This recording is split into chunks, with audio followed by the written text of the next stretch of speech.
Okay, so I'm here with Mekhi Gray, 23-year-old basketball player, won a national title playing at Putnam Science Academy, then went on to play Division One basketball at NJIT for years, and most recently transferred to UMass Lowell basketball last spring.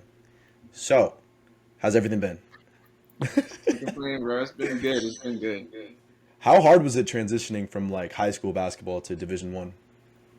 Um, I would say it was definitely a learning experience. It was something I was like very excited for the experience, just to like going on visits and everything as a high schooler and seeing like all the team practices and team games and everything like that. Everything I was a part of. Uh, it was quite the experience. It was like the transition going from high school to college was definitely a very very like rude awakening. Like it was something that I wasn't like 100% ready for, but it definitely took me a couple months to get used to it. Just like how much older everybody was. Definitely playing against some grown men. So it was just like coming in as an 18-year-old playing against 22-year-olds, 23-year-olds. It was definitely a tough experience, but it was something that I was very eager to jump right on. So it was just like I was ready for the experience right away. So the transition wasn't too bad. Mm-hmm. It was just like more of a mindset thing, honestly, just being ready, just knowing that I was capable of playing at that level and that I was there for a reason. Yeah. That was the biggest thing I kind of wanted to ask you. Do you think it was more of like a mental shift or a physical shift when you kind of made that jump? Because like I feel like in high school, at least from what I saw, and I mean, the high school we went to, like, there wasn't that many, like, you have to do it. But I feel like at Division One, everyone's like, not only do they have the physical talent, but everyone's kind of pushing themselves to the limit. Hmm. And so you don't see a lot of that in you don't see it as much as I think in high school. So I could only imagine. Do you think it was a bigger physical change of the game or like a mental where everyone's kind of locked in? I feel like right away for me, it was more of like a physical thing, just Hmm. because like coming out of high school, I wasn't the strongest kid. I'm skin and Hmm. bones, man. I was going into a Division One program where we had state of the art workout facilities and everything like that. So my biggest concern, like going from high school to college, was definitely like worrying about my body and just making sure my body was like up to par with all the other guys I was playing against, because these guys had 4 years in college and I was coming in as a freshman. So I knew that taking care of my body was going to be one of the biggest things I needed to focus on. Hmm. And definitely like after the first couple months, like I would say probably like the first month of like playing games is when I really like noticed that it wasn't just about the physical aspect. It definitely was like more of the mental. Um, because you definitely see a lot of college players now who aren't like super strong, super like Hmm. looking like bodybuilders. I feel like more and more as the time goes on, like in the game, you see a lot of kids who are like just like look regular, 180 pounds, 160. You know what I'm saying? Like Yeah. I get what you're saying. I so get what it's you're like saying. the I feel like at first I definitely thought it was more of like the physical aspect, but as like time went on, they're just like it's just so much time and effort. You're doing the same thing every day. You're coming in practicing. You got school. You got games, traveling. So you got to worry about all that stuff. So I feel like the mental aspect kicked in pretty quick, and it wasn't. I feel like it wasn't something that I was like focused on. So it was definitely Hmm. was something that was spoken to me about like with other like players on my team, and like just making sure your mental's straight. I feel like if you go into playing any games or any practices like college athlete, no matter the level, Division One, two, or three, I feel like if you have your head on your shoulders and you feel like you're capable and you know that you're here for a reason and you're where you're supposed to be, I feel like once you have your mental aspect, I feel like the sky's the limit. Yeah, and it's hard to have that when you're 18, like the No, discipline or like the mental resilience to deal with something like loss or maybe like you do everything right, but like a freak injury or something like that happens and literally. like, that's life. But at Mhm. 18, like you've heard it, but until you live it, I think you're kind of like, oh, like you're like, damn, like I did everything right. And that Yeah, can no, be tough for somebody that especially when, you come from I think a town like ours where no like not really anybody has talent. There's like three people with talent, so like you shine, but at your level of like basketball, everyone's talented, I'm assuming, yeah, right? Everyone has like some type of baseline talent. So it can seem like what separates people making it to, making it there and excelling there, it would be that mental aspect. It's definitely something that especially throughout the pandemic, I think that like there's a lot of people that I would say went through mental battles throughout the pandemic. And I think that it was really imperative to kind of formulate a strong mind for that, especially at our age, man. I feel like it's so easy to get off track. It was. I mean, my first year in college, like the transition from Putnam Science Academy, which was in Connecticut, so I was about like 3 hours away from home, and then I transferred and I ended up going to school in New Jersey, so I was like only like an hour away from the house, Mhm. about our area in town. So my like I was closer to home, so I thought things would be better. But I was just so isolated my freshman year because of COVID, so I wasn't able to like really travel back and forth from Mhm. home and school just because of like the guidelines and you need to quarantine if you travel and all those things. So I kind of felt like just stuck there like my first year. Like I couldn't really go anywhere. I couldn't see anybody, speak to anybody. So it was just like the group of guys I was with every day, which were my teammates and then my coach and staff. And then it was like right back to the dorm rooms, and we were just kind of quarantined away. Yeah, And it then there must was so that many takes a kids. toll on you, man. Yeah, it was so many kids were getting sick at the time too. So I mean, if you were at the time, like it was like so fresh. So like if you're in contact with somebody with COVID, you're quarantined for 14 days. So it's like you were trying so hard to like kind of stay away from anybody else that who wasn't like primarily like who you were seeing every day, just so you didn't risk like jeopardizing the season for your team. Because one person gets COVID on your team, and it's like if you're in contact with 2 or 3 more people on your team, now they all got to get tested, and the likelihood of that coming back positive for them too is like 80%. So Yeah, bro. Yeah, like I don't know. yeah, I don't know how much I feel like the mental tolls on like athletes. I don't know because I mean I knew someone that was also like at a high like level in terms of sports, and there was like almost like a scandal because they were hanging out and I think they got caught and like they were so scared about things getting and I mean it's not my place to talk about the policy that was there at the time, but it just seemed a little like there was it's a double-edged sword. Like yes, you're keeping people safe, but there also has to be a talk about legitimately like social isolation is a form of like torture. honestly, yeah, literally, like I had a kid from on my team my first year. He came from Florida, and he came from Florida, and like his first he landed in Jersey. He had to isolate for 2 weeks right away, and then so we didn't even get to see him, talk to him, anything. He was just on his own. And then when he was able to come back to practice, another kid on the team ended up getting COVID. So then he was in contact with him. So it was just like going straight from 14 days of quarantine.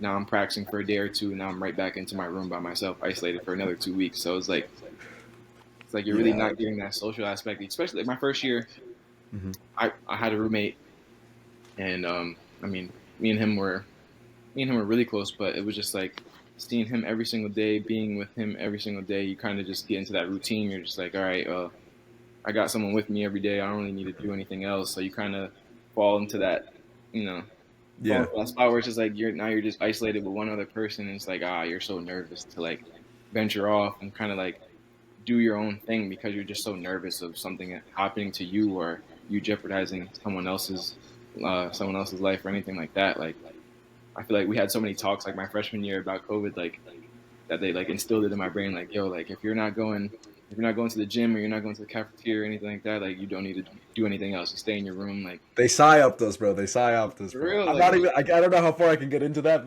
but they crazy. psyoped us, bro. They I'm controlled. telling you, bro. Like it was like such a big stigma, like oh, like if you're not here on the court, like we just want you to be by yourself because the season means so much to us. But it was such a short season, anyways. We only got like Yeah, 12 bro. games, like compared to how you get a season now, which is like 30 games. So And for me, like I know I like to work out and I like to try to take care of myself. And you feel like for better or for worse, I think when you're a young guy like working out, whatever, you kind of feel invincible. I could only imagine 20 young guys all working out, all like doing stuff. You like, and them telling you don't leave. You're like for lack of a better term, you almost feel like a dog in a cage. You're just running back and no, forth and literally. like. For me, dude, I started running like during the pandemic, like heavily, and like I remember I just do like 13 miles, and I'm like, nah, if I didn't do that today, I would have gone crazy. I would have just gone crazy, like, No, like, I feel the same way. And even now, I'm still as a fifth year senior, like graduate student now. Like I find myself struggling with those mental battles now. Like I'm waking up doing the same thing every single day. Like it's just like a routine that I'm in that I'm like I can't break because I don't have anything else to do. You know what I well, mean? you know what, like that's something I've always kind of admired about you too. Like, I think that you've always been pretty open in general with how things affect you, and you know what, like For me specifically, I think that for a long time I really wasn't willing to be open about things affecting me, and I 100% think that made things worse. Hey, hey, it's different for a lot of people. You know, some people benefit from it. Some people, you know, some people it takes a while for them to open up or even talk about how they're feeling and stuff like that. So, you know, I've been there for a I could while. only imagine that with your like, because you're an athlete and like that's like not. It's not that it's not cool. It's just like it like you kind of have this unspoken thing of like be tough because for your team. Mhm. And I think that like I don't know if they taught us a lot, at least in where we went to high school, of like kind of leaning on that brotherhood of the team. And Yeah, it's not like you're like being a wimp or something. It's just like, all right, well, I'm going through this, and how do I get through it? I think that second part, I never heard anyone talk about that in high school. How do Mhm. I get through this? All right, yes, I don't feel like moving my body. I'm stuck in the same routine. But what do I do? I never heard anything like Yeah. that. And I'm like, I feel like that's really important to teach guys. Like, No, I feel the same way, and I honestly, I would say it took me about until about my junior year where I kind of like really like spoke to myself, and I was like, yo, like this isn't something that I'm okay with feeling like every single day. Like I'm tired of waking up and feeling like I'm not okay. So like I'm gonna figure out what I can do for myself to better myself, and I feel like that's when I really like navigated for myself. I feel like there were so many times where throughout my career in college where I kind of let people dictate like the way I was feeling or what I was gonna do with my life. And I Mhm. feel like when I was able to like really sit down with myself and tell myself like, all right, nobody else has your back or best interest but me. And Mhm. I was able to really like, you know, figure things out for myself. Like I was able to get like a sports therapist, talk to somebody about my feelings and everything like that. And I feel Mhm. like when people had mentioned it to me in college, because NGIT was offered a lot, like they did speak to us about like Mhm. struggling mentally or anything like that. We had people on campus we could speak to, so they were very helpful with that. And I feel like it took me so long to like finally like figure out that this was the help I needed. You know, like this like these people were here looking out for me. Mhm. And I feel like sometimes I didn't really think that because of like how my situation went. Like my first couple years in college, like I feel like I wasn't playing like how much I should have been playing. I feel like I wasn't being used to my best ability on the court. So I feel like that set me back a couple, you know, a couple steps mentally, and like talking to someone my junior year really helped me get out of that rut. Like I was able to figure out like control my emotions, control my feelings. Like I feel like I really harped on like being able to control what you can control, and I feel like Yo, that really that's helped me really along. good to hear, bro. That's really good to hear. Because honestly, I've been on the same, not at your level, but I've been on the same kind of thing the past few years where like, It's all equal, no matter the level you're on. It yeah, bro. Yeah, yeah. No, no, emotionally. 100%. Mhm. 100%. But like for me, it was like I just felt like everything was kind of like, you know, it was like a cloud that was kind of over, like all the Absolutely, time. yes, Exactly. absolutely. And like and the more and I'm not going to talk about anyone specifically, but I've talked to a lot of guys that like when I talk about this they're like, "Yeah, me too." And I'm like, "Okay, so we're all like this isn't like No, it's really common. That's really the craziest thing. Like, yeah, I've been in college 5 years now, playing basketball 5 years in college. Like, all I met so many people. Like, I haven't had a team like my team at NJIT. I had a new team every single year, which is so Mhm. uncommon. Like, you go to a school or university and you expect to play with the same guys for those 4 years, and I feel like every single year I had a whole different group of guys to meet, to get to know, for people to meet me, learn who I am. So it was just like a process every single year is like trying to fit Mhm. in with the team, trying to make relationships with new guys, and how we can all mesh together and work together for one goal, and that was to win. So it was just like there were just so many times where it's just like I'm meeting new people, and every single year I'm Mhm. talking to a new person. They're telling me the same things that people from the past were telling me, like, oh, like I'm struggling with this, or I feel this way, or this just Mhm. isn't going right for me. Like I feel like it was just such a common thing, like at the Yeah. collegiate level, like, at the Division 1 level, at least. Like it was such a common thing for kids or like a lot of the Yeah. student athletes to be struggling and not opening up about it or not wanting to find like help for themselves. Well, what do you think like you did like kind of I guess the first day, like let's say day one. Like for me, I think it was formulating a kind of goal and having that kind and it doesn't have to be like money, physical, anything. It could be something like today I'm gonna not like waste a lot of time and feel bad and like try talking to myself positively, whatever it may be. But like it was something that I could say I'm gonna do and then I could be like, all right, I did what I said I'm gonna do. Mm-hmm. What was it for you that kind of helped you take, I guess, the first step? I would say for me, like my first year, my freshman year, I was like super like I wanted to be the hardest worker. I want to stand out. Like that's if that doesn't if nothing else like stands out about me, my worth ethic is gonna show for sure. Hmm. But that was one thing for me that like really helped me like kind of like be more consistent. Just like Hmm. laying out like, all right, I'm gonna do this every day. I'm gonna do this routine every day. I'm gonna go into the gym. I'm gonna shoot a certain amount of shots every day. You know, I'm gonna be in the gym for a certain amount of time every single day. And I feel like once I was able to like set those goals for myself, is when I was able to like really like understand myself better. Like I feel like my freshman year, someone told me like if you set goals for yourself and you have all these things written out for yourself and you want to better yourself and then you don't follow them, you're just disrespecting yourself. So like that someone said that to me and it just resonated because I'm just like I'm big on respect. Like I would never disrespect Hmm. anybody. Like have no problems with anybody. You know.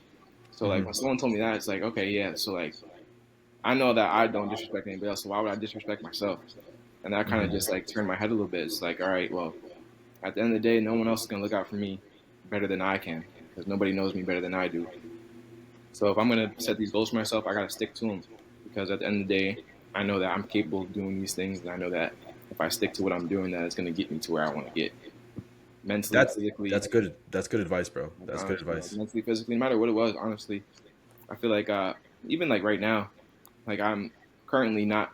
I've been on injury. I've been on the injury like redshirt list for like the last 2 months, so I haven't been playing for the last 2 months of the season. Hmm. So I've just been watching. I've been coming into practice, watching all my teammates play, traveling, not even getting up to suit up. So it's been like my hardest year mentally, but I'm able to you know control my emotions because I know that there's nothing I can do about this. Like this is all for like the greater good. Like me being Hmm. injured, like everything happens for a reason. So like I'm Hmm. currently going through that whole process, not knowing if I'll be able to play again after this, but I was able to really like talk to myself and just be more mature about it and understand that I went through a whole college process. I played 4 or 5 years in college. Like everybody doesn't get to do that. So the Yeah. state I'm in, like just to be grateful for where I'm at. Like I'm still able to go and travel with my teammates and be there and support them. So it's like to learn that about myself, to not be there and like sulk and to like be selfish. Make it about you. Yeah, Not make make it it about about me. you. Absolutely. You know what I'm saying? Still go and support because at the end of the day, like I'm still a part of this team and I'm, my like my efforts and my like help to the team and my, me being there and being a big cheerleader, like that helps the team. That goes a long way. So Hmm. like things like that like open my eyes to like realize like this it's a much bigger picture than just like basketball. Yeah, yeah, it's life. It's life, I Mhm. think. I think, the message that you're kind of sending from what I'm getting from it, it's like, kind of like if you can't control it, then there's no reason to really let it bring you down because there's going to be a lot of Absolutely. things in life that you can't control. There's going to be so many. Absolutely. There's going to be so many times where you're like, Man, all right, like this is the worst. But what literally, can you nah, do? for What real. can you do? You shrug it off and like I the reason I bring all this up is to say that I feel that this message isn't really talked about too much to younger guys. Like, I think like it's more and more kind of the other thing of like I have no problem with people opening up about their feelings, but I think that it always stays on that first level of like, okay, well, just talk about the feelings, just talk about the feelings. And I Mhm. think that's a good first step, but I also think that a lot of people get stuck in that first step and then it becomes like, okay, like for years you're talking like, people that are in therapy for, and not everybody, but for years, and it's almost becomes like this rationalization of things that they do over and over again. And it's not to say that those people are bad people or anything like that. It's mostly like the cloud is still there if you stay on that first level. I think Mhm. you're kind of it might even get worse because you're just it's just ruminating in your head, Yeah. Mhm. and I found that for me personally, like it, and everything, life is up and down, but the way you handle things now after you kind of have that goals, take those steps, is so different. Like I'm Mhm. sure that if this had happened to you when you're 18, not that you would have dealt with it bad, but I feel like you're more well equipped now that you've been through certain Oh things yeah, in your life, absolutely. Yeah, if I was freshman year, if I was injured, not playing, I'd have lost my mind. I'd be like, this is not right, and like this doesn't make any sense. I'm not supposed to be here. Like I definitely would have struggled very, very, very, very hard. But being 23 now and like seeing everything like that I went through for my first 4 years in college to lead up to now. Like I've seen, I played with a couple guys that like lost, couldn't play basketball another day in their life because of an injury. So it's like Hmm. for the doctor to tell me that I'm still going to be able to play. I have a chance to come back next year and get my season back. So like things like that, like they're great to hear. But I'm just grateful for that because I've played with guys who I love dearly, and like they don't even get to do the thing that they love anymore. So they got to figure something else out. So it's like, You have a different perspective on yeah, things. absolutely. Name of the show, perspective. I like that perspective of Jay. Okay. Anyway, so moving on, how do you kind of balance everything? I mean, you said you're a graduate student, so you're getting your master's degree, Yeah. and what did you get your undergraduate degree in? I got my undergrad in communications and media at Okay, NJIT, cool, cool. and I'm And doing then my you, graduates in I'm getting my master's in business. okay, cool. That's dope. UMass, That's yeah. dope. I'm sure you've met people to help you kind of leverage those things too. Now with you being a Yeah. D1 basketball player and stuff like that, that's great to hear. It's Yeah. great to There's hear. definitely like those my first 4 years. Well, my NJIT was a tech school, so it was definitely very difficult. I really went there just to get the degree, just because of Hmm. I know that getting a degree from a school like that, holds a lot of weight. So Hmm. that was one of the biggest like decisions I had to make, picking what college I wanted to go to. Because I mean, obviously my goal was to go. My goal is still to go play pro somewhere one day. So, Hmm. um, but at the end of the day, like, I got to take into consideration like the basketball is not going to bounce forever. So I got to set myself up, and I didn't want to go just anywhere, any college, and just play basketball. So I took that into consideration early on, which was like a mature thing to do for myself, being an 18-year-old, trying to make those decisions because I had a few different schools to pick from, and I had a few schools where I would probably say were that weighed out better than NGIT, but I feel like it was just like it wouldn't have been the smartest thing to do because I wouldn't have ended up where I wanted to in life afterwards. But Okay. All right. Yeah, that sounds cool. That sounds cool, man. What so after you finish your like you get your MBA, right? Your mhm, MBA? yeah, After that, what would you kind of do you have any job you would want to do like, once as you said the basketball stops dribbling? yeah, I've honestly, as of late, I've been thinking about like staying around the sports industry, so like being like a sports broadcaster, using my undergrad, and trying to go navigate myself into like big city in New York or in Boston somewhere, just because that's where I've been around my for all of my college career.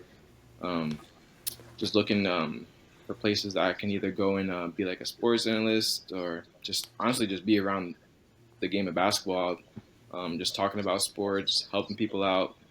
Um, I did start my own podcast as well in my last year, NGIT. I talked a Oh, lot. dope, dope, dope. What's it called? It's called Gray Zone Conversations. All right, dope, dope. So That sounds good. That yeah, sounds I'll cool, send you man. a link to that. But I started that. I got like 4 episodes on there where I was just basically just talking about like my 4 years in college and like how I navigated through college and how like my mental battles and everything that we're talking about right now, honestly. So Hmm. I have all that posted and everything like that. So that's something I would also be interested in doing as well. Just like have my own little thing. Yeah, personal brand. I feel like is Yeah. so important. It's so important. I mean, for me, like the reason I kind of did this was one obviously the brand, but for two, like I do really like talking to people of all different walks of life. So Hmm. I'm trying to get a fighter on the pod right now. I had like someone that started a band, and now Division 1 basketball player. Like I really think that you can kind of garner lessons and people know something you No, don't, and absolutely, people yeah. have different experiences. Hmm. And that's how I thought about it too, because like I said, I've had so many different teammates throughout these 5 years. Hmm. So I've met so many different people, and I've heard so many different stories about where people come from, and like it's just crazy to me because like everyone thinks that like college basketball or just like college sports in general are just like all like straightforward, but there's so much that goes into like being a student athlete and just like getting to like where you want to end up at. So like I met so many guys that come from like D2 programs or they come from a JUCO, Hmm. like a junior college. They come from somewhere where they weren't really having the best experience, and they had to work 10 times harder than someone else to get a Division 1 scholarship. Like I feel like me personally, I feel like I didn't have to do too much to really gain like, or to earn a Division 1 scholarship. Hmm. But I feel like that's just like how my situation was. Like I kind of lucked out. I was able to get connections and end up going to two very good prep schools after I left Hen Hud, and I was Hmm. able to kind of just like navigate for myself, being that I was because of the location I was in. Like I was the schools I went to were very connected, had a lot of colleges like through their connection through their pipeline. So just being at those schools, I feel like I was getting that exposure just being there as a student athlete. So there's just so many kids and like so many athletes I met along the way that struggled to get to the Division 1 level, and it was just like such an eye opener to hear all these stories from these guys. I'm just like, wow, like for our paths to cross here is just like, to me, it's just wild. Yeah, yeah. I think like you hear that a lot in almost a lot of sports that like kind of who you know, how you market yourself, the connections you make, like, the fighters, basketball Mm-hmm. players, like it's still a kind of who you know thing. Yeah. And it's not to say that you got lucky. I think that you kind of made, I mean, you made some moves, you went to NGIT, you picked that school and stuff like Mm-hmm. that, but also like acknowledging that some people do like it's not the skill, it's not a skill aspect, it's a kind of marketing, whatever it may be aspect is it takes some level of self-awareness, I think, and it's Definitely. hard to have that when you're young, man. You just think like, well, I did it, but Not then just you're like like, that's how I think about it too. I'm like, dang, like I got here, but it's like thinking back, it's like so many other people didn't make it to where they wanted to get to, and it's like they had the talent, they had the physique, they had everything they needed. It was just like they just didn't make it out because of the people. They didn't know anybody. They didn't have those connections. They didn't. They weren't. They didn't have that opportunity like I got. So like I'm grateful for that. But it's just like when I find those people who I know, like I had two like lifelong friends from NJIT. I'll never lose a connection with them. Like they came from JUCOs, Division 2 programs. Like they didn't. They only played Division 1 for 2 years. So their experiences compared to mine, like I was able to really just like pick their brain, understand their mental aspects, and I feel like that's why I was able to like really mature very quick at the college level because I was able to like kind of make these connections with these guys and like understand like that this college sport is like there's so much more to it. Like there's so much more behind the scenes that you wouldn't know. Like it's a lot of politics. It's a lot about who you oh know. yeah, yeah, It's like yeah. I mean, with humans, there's gonna be like, crazy. You would never think little that on things, to the yeah, outside. because they Like cover it up before it yeah, they gets covered out. up really They good. cover it up. Covered up really Yeah. good. They You'd be did. like, I remember I saw a segment of Stephen A. Smith. He was like talking about how like he's like I've known coaches that traded players because of like XYZ scandal and like stuff like he Mhm. was just like I've seen this, I've seen that, and I'm like yeah. I mean the thing for me is like I don't know if I feel like people say I'm pessimistic, but I feel like it's just realistic. Like when you say something like that to me, like at least to me, I feel like maybe it's because I've seen some things in my life. Like I it doesn't surprise me, but like when you talk to other people, they're like, really? I would Mhm. never imagine. But then like there's such big scandals. I mean, when you think about something like the who's that guy, that ref that was like betting Tim Donahue, Oh I yeah, think. yeah, yeah. Yeah, see, Yeah, that like whole documentary was crazy. yeah, I saw it. I saw it. Yeah, And then when you see like that the NBA was like, "Oh, we'll comply," and then they were like, "We won't comply," and then yeah. like, Even for me, being like a college basketball player, like I would never expect something like that. Like these NBA refs are backdooring the teams. Like that's crazy. Like I would never expect something like that. Just because I'm a player, so like I wouldn't think that people would want to sabotage the game. Like I Mhm. would think that people wouldn't want to like risk you know, risk like putting a bad name on professional basketball or college basketball. I Mhm. feel like I feel like it's just like you said, it's the reality of it. Like people are doing what they need to do. Like people need People to. have done crazy things for money, crazier things than rig a basketball game for money, bro. People have done some wild things. Oh For yeah, me, like the biggest things that's like, and obviously we can, any again, like I said before, anything you want to cut out. But for me, the biggest thing was like, the freaking when like all the things came out, and then there's like clip of Braun is like no party, like yeah. he Braun Bros. That broke my heart. That broke my heart. That broke. I love LeBron James. I Mhm. love him, bro. I used to love him. Now I don't know. The jury's out. The Yeah, jury's out I on how feel I feel that. about him. I definitely feel that. I can't even talk crazy about Brown just because I'm a Lakers fan. Just because of being a Lakers fan, but it's crazy. That was an insane moment, I think though. No, it Like when definitely you was. play like the side by side of like, did he get arrested or whatever, and then bro Mhm. like that's the only thing I'll say. I don't know. I'm not a judge. I'm not anything. But he like turned his comments off. Like he's not, I don't know. Bro, I'm trust me. I'm a huge LeBron fan too. Like I don't even watch basketball. But hearing LeBron's story of like, being poor and like kind of having all those expectations and then living up to those expectations. Every guy kind of fantasizes about doing that in his life. And so it's a Absolutely. very, it's a very admirable story. So it's like, I'm like, damn, bro, like it's like one of my only like heroes I have in my life. Fucking Mhm. Absolutely. Crazy, right? Like of all people, right? Like Bron, like you can't idolize people. You can't do it because they hard. let you down, bro. I thought it was gonna be I don't know. Anyway, moving on. Moving on. What advice like would you give to someone trying to kind of make it as a D1? Let's say they're like a junior or sophomore, whatever it may be, and they have the talent, but it's like there's distractions. You know how it is, like the internet, women, whatever it may. Well, maybe not that age, like like bad friends, whatever it You'd may be be. Maybe surprised at right that age now. too. I'm saying you'd be surprised right now. These high schoolers are growing up way faster than I feel like we did, man. It's crazy. Yeah, yeah, Especially, I mean, I got two little sisters right now in elementary school, so I feel like I hear a lot when they come home from yeah. school. Like, just I feel like the younger age kids are just growing up so much faster than Well, like. they have the like. I feel like they're pure TikTok. Like I feel like Oh, I absolutely, think it came out it's when we were literally like it's 17. all the social media, like Yeah. all the gadgets that they have access to right now. Like, it's just Or they're trying crazy. to psyop the kids. Yeah, I'm gonna go full conspiracy if I keep going. no, it's crazy, but I already know. I talk about it all the time with my friends, but like, if I was to give some advice to someone trying to go D1 for any sport, I would honestly say it's all it literally it's got to be like what you want. If Mhm. that's what you want, you got to stick to it because it's definitely something that you can't take breaks with. I would say like especially in today's age, there's a lot of kids who are like reaching their reaching a very high potential very early on. So I feel like right now in like today's world, there's less room for error. I feel like for the younger generation, or like if someone was a sophomore, junior, or senior trying to go play Division 1 basketball or any sport, any Division 1 sport, or even in general going to college in general. I just feel like to play a sport in college is Division 1, 2, or 3. I feel like a lot of people say it's different, but you're still a student athlete at the end of the day. So I still consider that all the same. But my advice to someone trying to make it to that level is just being consistent, like knowing in your mind like this is what I need to do to get to this level, so this is what I need to do every day. I feel like I feel like in for me at Hen Hud, um, I was always spoken to about like, oh, like is this what you want to do? Like if you want to be a Division 1 basketball player, like you might not be able to stay at this school.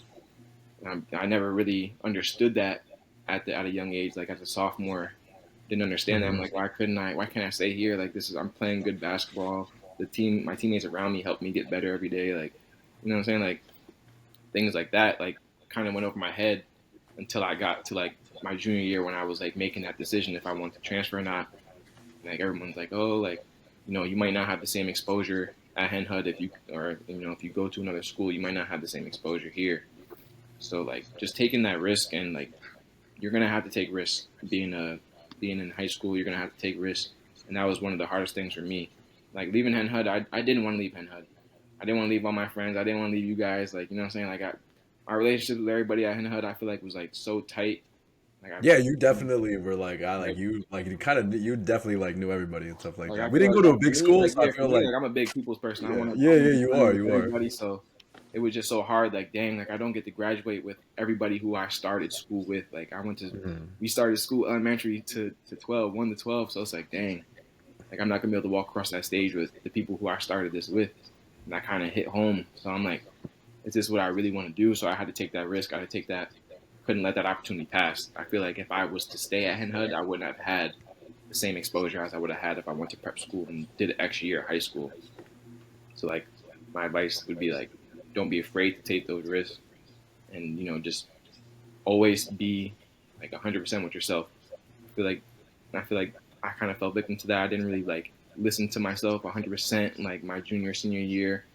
I kind of let other people's like input kind of like sway me and stuff like that. Like that's the biggest thing. Like if you don't want to do it or whatever you want to do or whatever you put your mind to, like stick to that and kind of like don't let other people kind of determine what you're gonna do or kind of like mix up your emotions or your thoughts or anything like that. Because at the end of the day, they're not gonna be the one that's playing the game. You know what I'm saying? Like that's how Mhm. I look at it. Like these people are telling me these things, but at the end of the day, I'm the one that's got to lace up and I'm the one that's got to go onto the court and I got to be in this.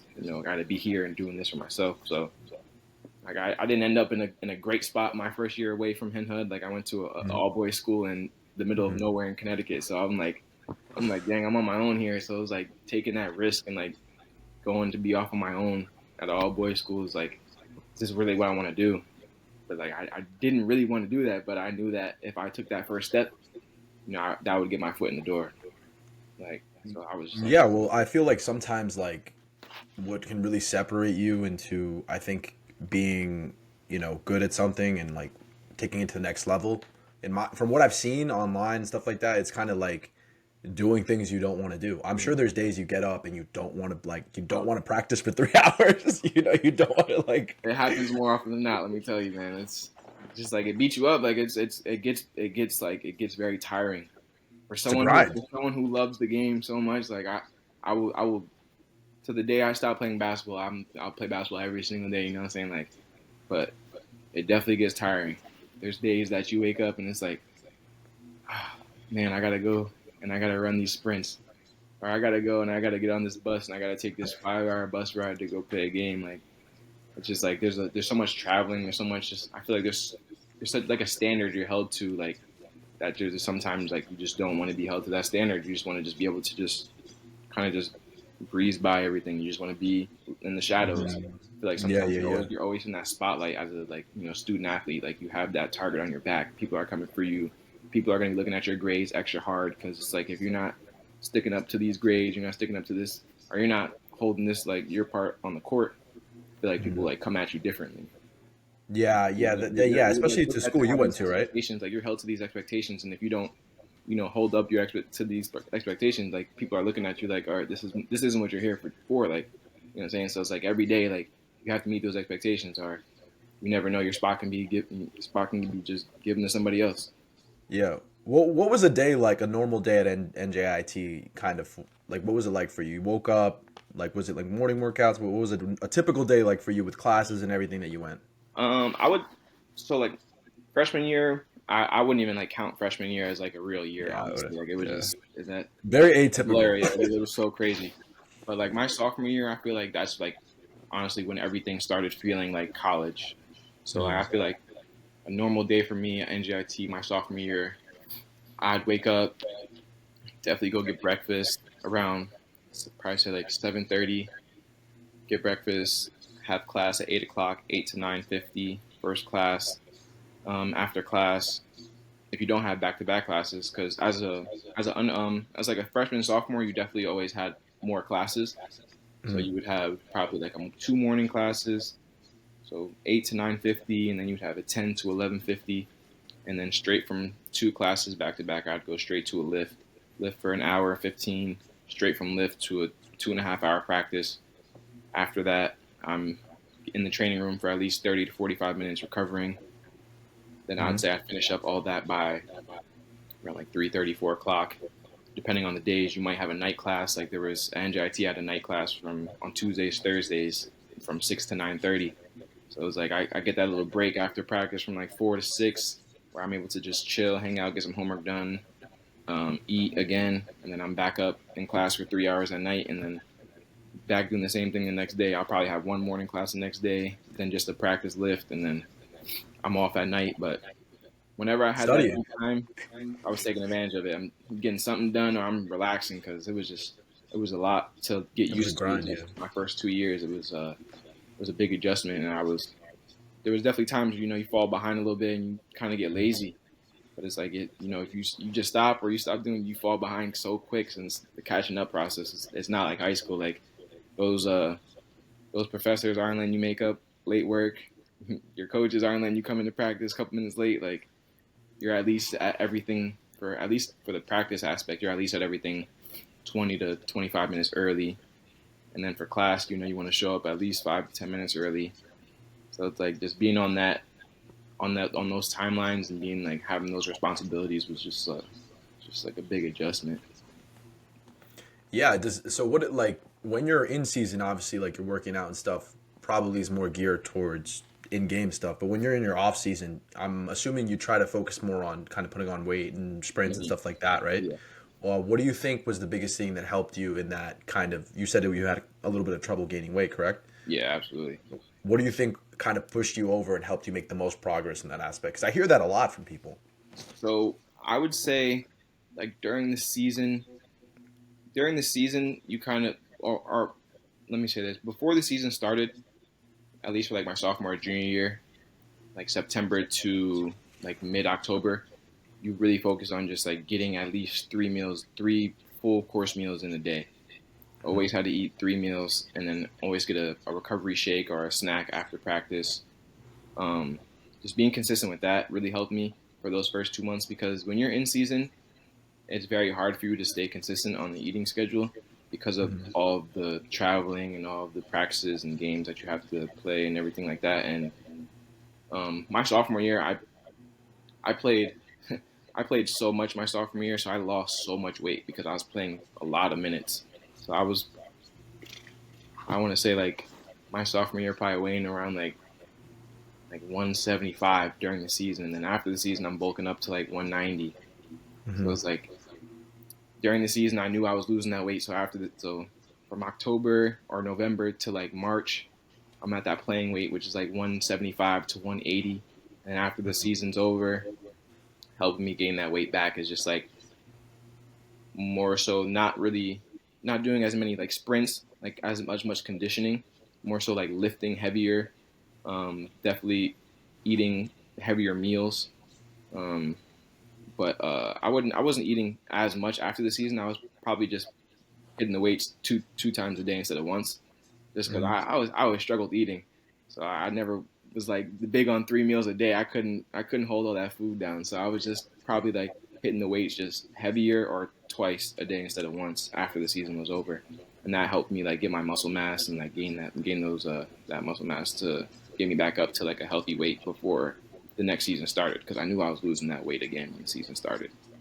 Yeah, when I was training people, I always heard that problem from a few specific people. Like, well, how do I gain weight? And it was hard for me to like empathize, just because like dude, it was so hard for me to not be fat. It was so hard for me not to like, dude, I don't know what it is, but well, what I found with people, like the number one thing was being consistent. Like literally, like because if you take someone eating 3 meals a day at specific times and then took them off that, even forget the foods for a second, like even just taking them off that schedule can throw off how receptive they are, and like Mm, even like their GI, like how like handling all that massive food and stuff like that. yeah, And people have their preferences. People will be like, I just don't like that, and yeah. I'm like, but this has high calories and doesn't take much room in your stomach, so you can handle. They're like, I don't like that though. I'm like, all right, well, like, That was okay, me. we'll Like find something. I was one. I couldn't eat. I couldn't go like cafeteria. Like some days I'd miss breakfast, which wasn't like the best thing to do. But I'd substitute that with like a protein shake or an Ensure or something like that.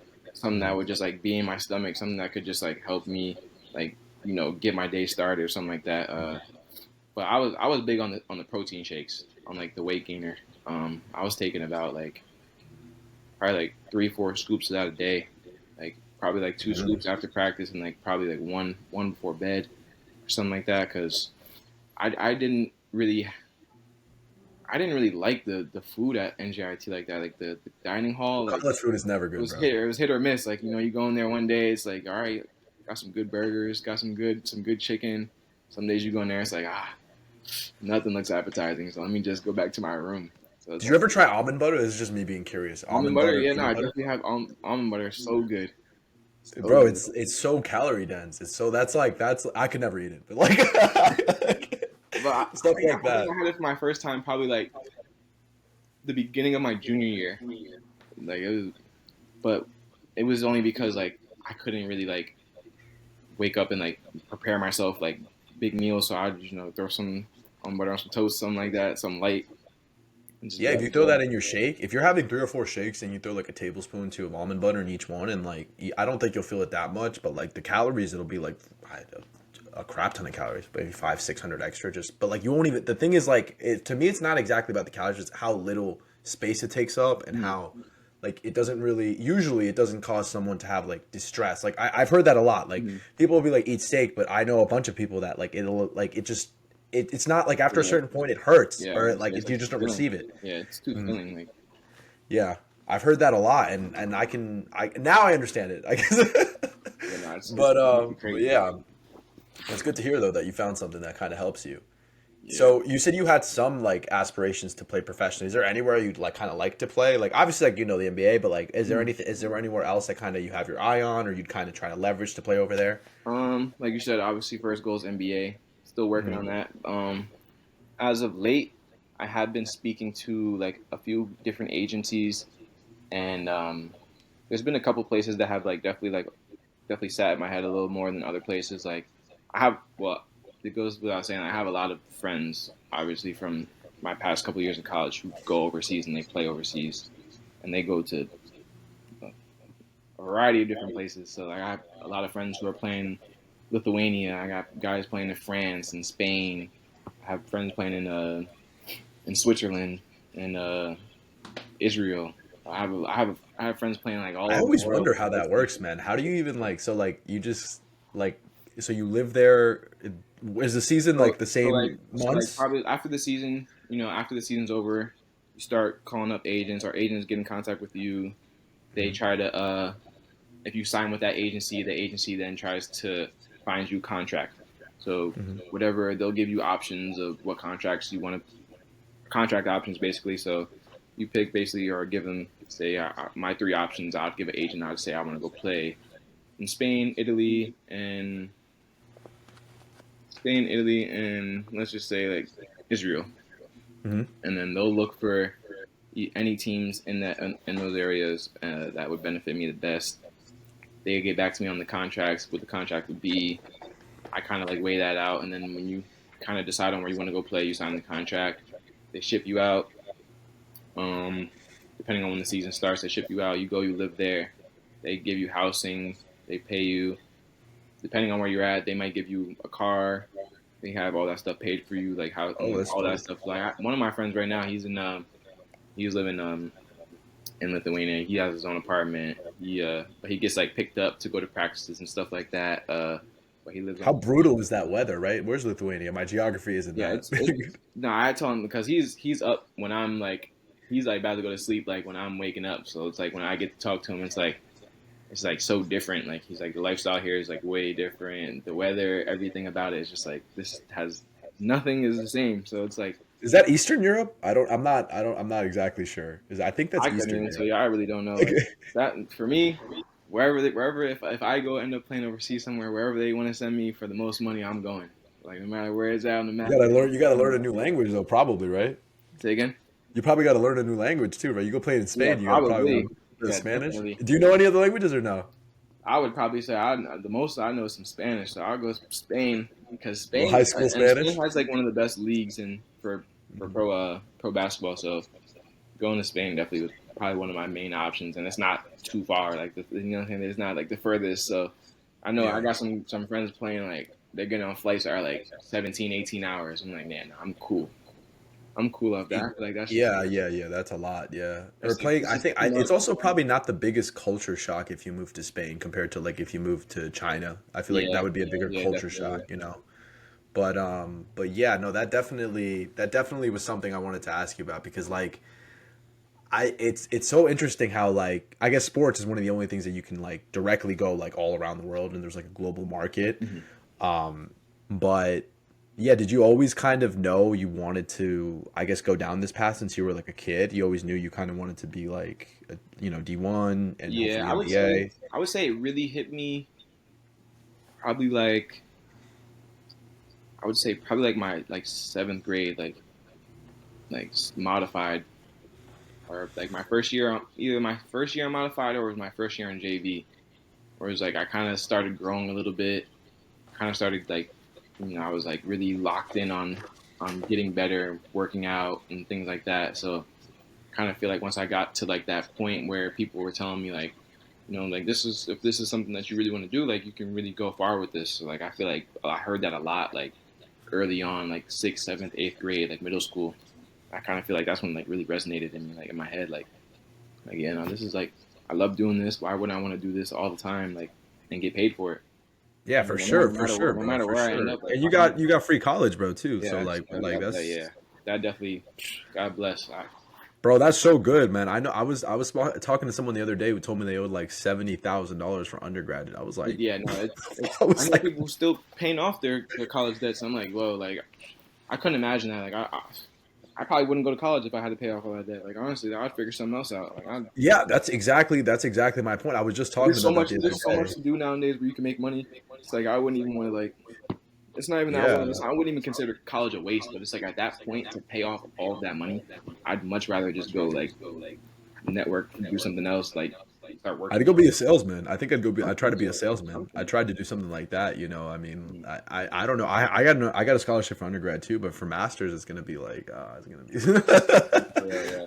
it'll be all right. It'll Master be all classes. right. Yeah, they were telling me that all the price and everything. Like this year, I'm like, oh my god, like they're like signing up for a class this year if you weren't on scholarships. Like I don't even want to get into the numbers. I'm like, bro, don't even tell me those numbers because I would be scared to like go and like, pay off somebody's master's degree. Like that's crazy. Well, and you're getting. I mean, an MBA. That's really good. You know, if you do end up going to play overseas and stuff, or like going to the NBA and stuff, you know, you can definitely sit in on those meetings and you'll have something. You Mhm. know, like the thing is about for me with college is like, all right, well, you're a D1 basketball player and you've met all these people, so you can leverage something like communications and media, and then on top of that, you went to NJIT. It wasn't. It's not like you went. I don't want to talk about some schools, but you know what I mean. Yeah. You went to NJIT, you have that degree, and and you have your connections that you made kind of through sports. Hmm. So, and on top of that, if you continue in your podcast, you have like a proven record of doing something like with media or something Yeah. like that.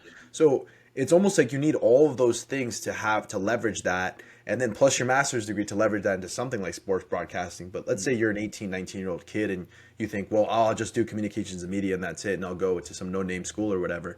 Then it's like because they feed that kid the dream of like if you just get this degree, Hmm. everything will work itself out. It's like no, you have to do this, and that, and Yeah. then you have a decent shot of things working out.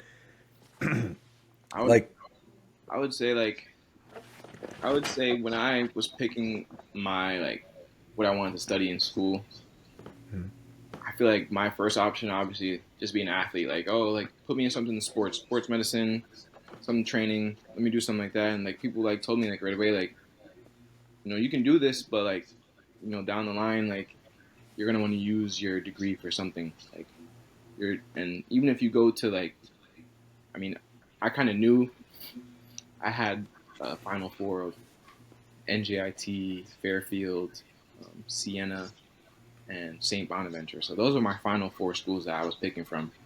And out of those four schools, I'm just like, I know for sure that I want to do something. Like I want to be a sports broadcaster. That's something that I've always knew I like. I would love to do. Like I want to interview athletes after the game. Like yeah, like yo, you dropped 30 points tonight. Like tell me how it feels. Like I would love to do something like that. yeah, Being like something staying around the game. Like I feel like that's something that excites me. So I was interested in that, like in high school and things like that. So when I kind of like got to like the point where I was picking schools, and they were telling me like, oh, keep that in the back of your head, like what you're going to study, because when you're done with college, you're going to use that to to start your career. hmm And St. Bonaventure actually had the best communications program, and hmm that's actually where Woj comes from.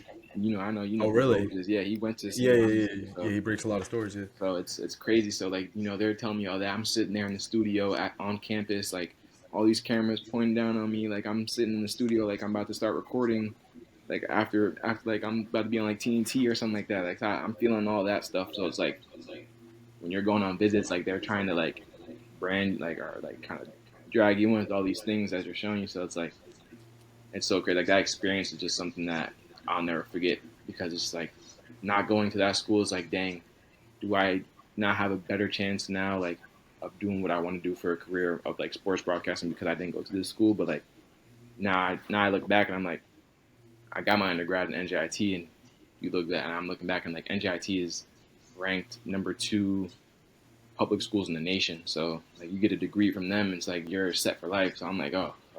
I heard that. And I'm like, okay, they offer it. I can figure that out afterwards if where I want to go, like sports broadcasting or anything like that. And they actually had a lot of connection to networks with like broadcasting programs from NJIT, which I didn't know.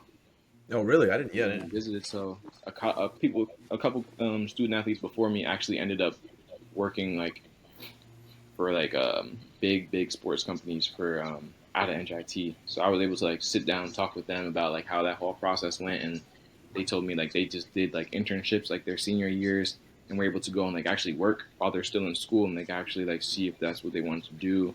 And they were like working in big sports companies and like actually doing all the things that I wanted to do. So it's like I was like, all right, so NJIT doesn't sound too bad. Tech school might not offer what St. Bonaventure all had to offer because of how I looked at it. But now looking back, I'm like glad that I like was able to see that like NJIT would have holds more weight than all of those other schools like Yeah, academically. yeah, yeah, for sure, for So I sure. feel like And that's you taking that initiative to kind of sit down and talk to those students and stuff like that. Like I feel like it's crazy how like these little kind of decisions that you see at the time can lead to such a big like difference into kind of what you want to do. At least to kind of shine a light and be like, all right, well, there's different things to do because like it's hard enough getting these things when you know what you're aiming at. So when Mhm. I feel like when you don't know what you're aiming at, it's like it's impossible, I think, Yeah. when you just don't know at all what you want. And I feel like a lot of people our age struggle with kind of knowing what they want to do. Hmm. And it's not that we're old or anything. It's just like I think the world nowadays, there's a lot of pressure to kind of figure it out.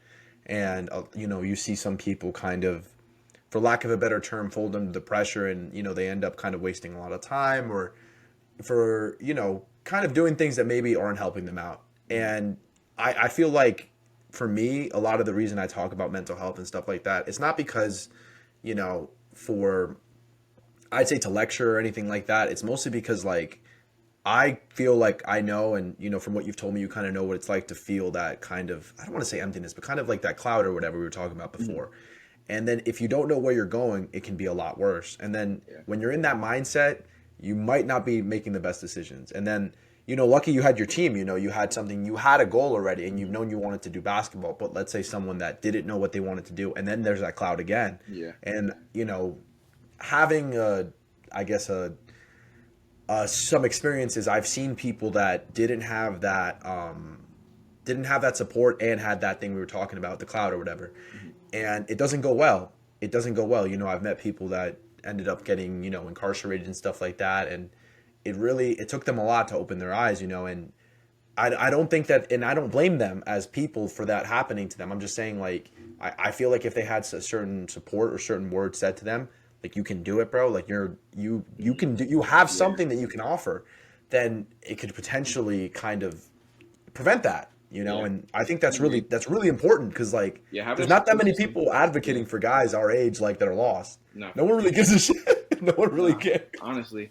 Honestly, like without that support system, like even like my family, like without them, without my college like friends, all that, like who knows where I'll be right now? Because I definitely struggled my freshman sophomore year immensely. Like I didn't think that I would end up transferring schools. I didn't think that I'd end up still be playing basketball. Like there was a lot of different thoughts that went through my head while like I was in college. Like just for like multiple different reasons. Like it didn't have to do anything with basketball. Sometimes I'm struggling mentally just because my grades aren't where I want them to be. Like there's just so much that went into it. So it was like having that It's support. always at one time, bro. It's always like all at once. Always all Yeah, at once. sometimes, yeah, it's like you think it's gonna be one bad thought, and it's like nah, it's like one bad thought leads to another, leads to another. So it's like when you're and then you're like on your own, like I'm on college campus by myself. I'm not there with my family, like so it's like I really got to lean on the people who are here with me, like my teammates, my coaches, my my student, like regular students who I'm cool with, like who I have classes with, like that really helped me a lot. Like having those connections with people who I can like really rely on and just like have my back for just like not even just being just a basketball player, like people who just like really looked out for me as like a human being. Like that really To have just your best interest at heart. absolutely like someone who can just talk to me about like life. Didn't have to come to my life and talk about like oh like I know you didn't play the best or you could have did this better on the court or something like that. Like someone who came to me and was just like yeah like all right, you had a bad game but there's so much more to look forward to than having a bad game. Like someone to really like keep me centered, someone to like really made me realize like there's so much more to the life than just being an athlete. Like that's just not my Yeah, job.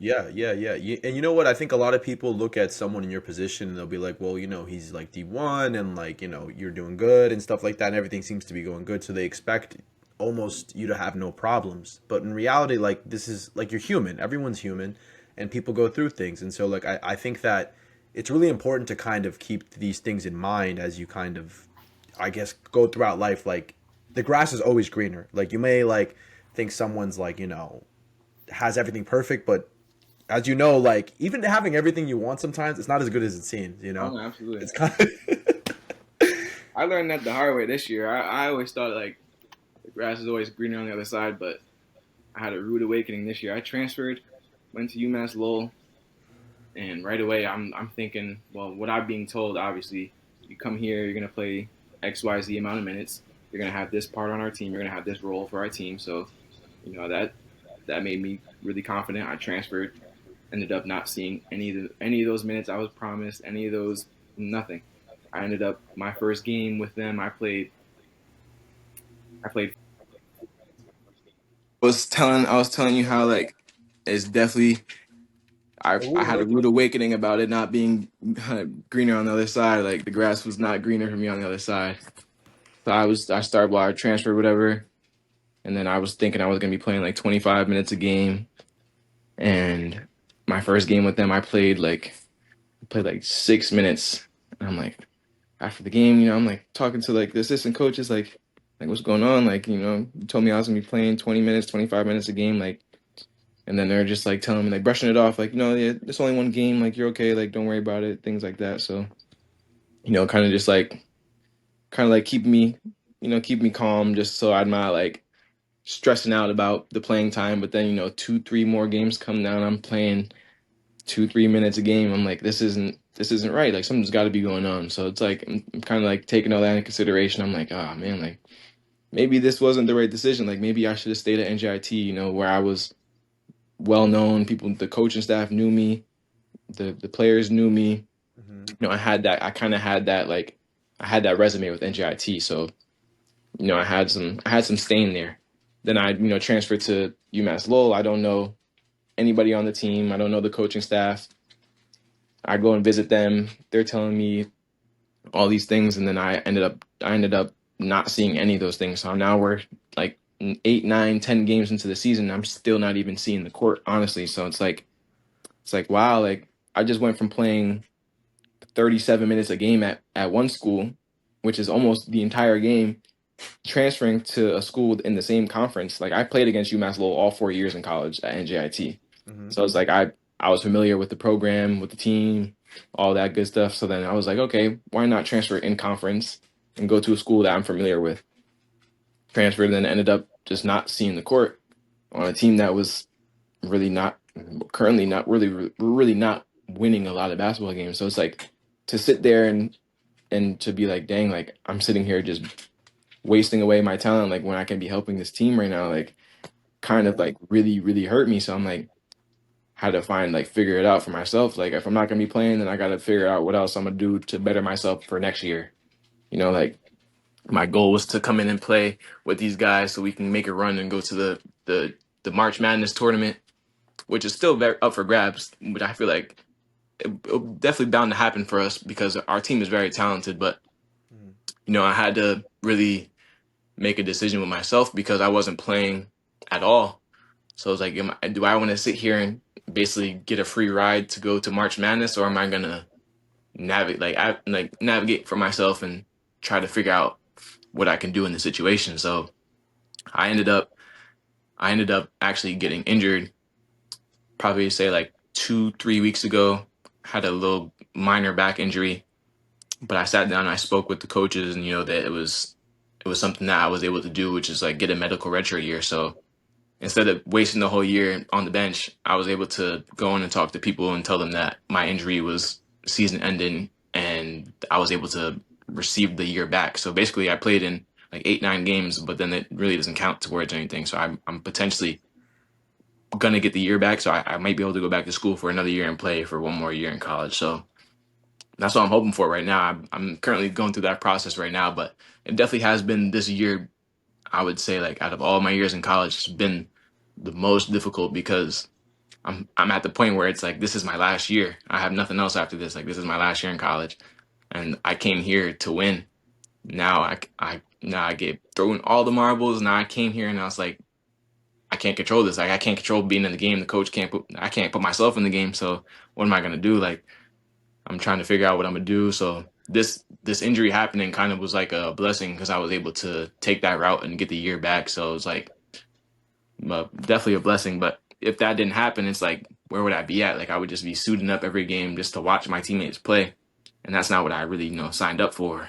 Hmm. So it was like for me, I sat down, spoke with my family about it, talked to a lot of people at UMass Lowell about it, and it was just like the best option for me was just like sit the rest of the year out.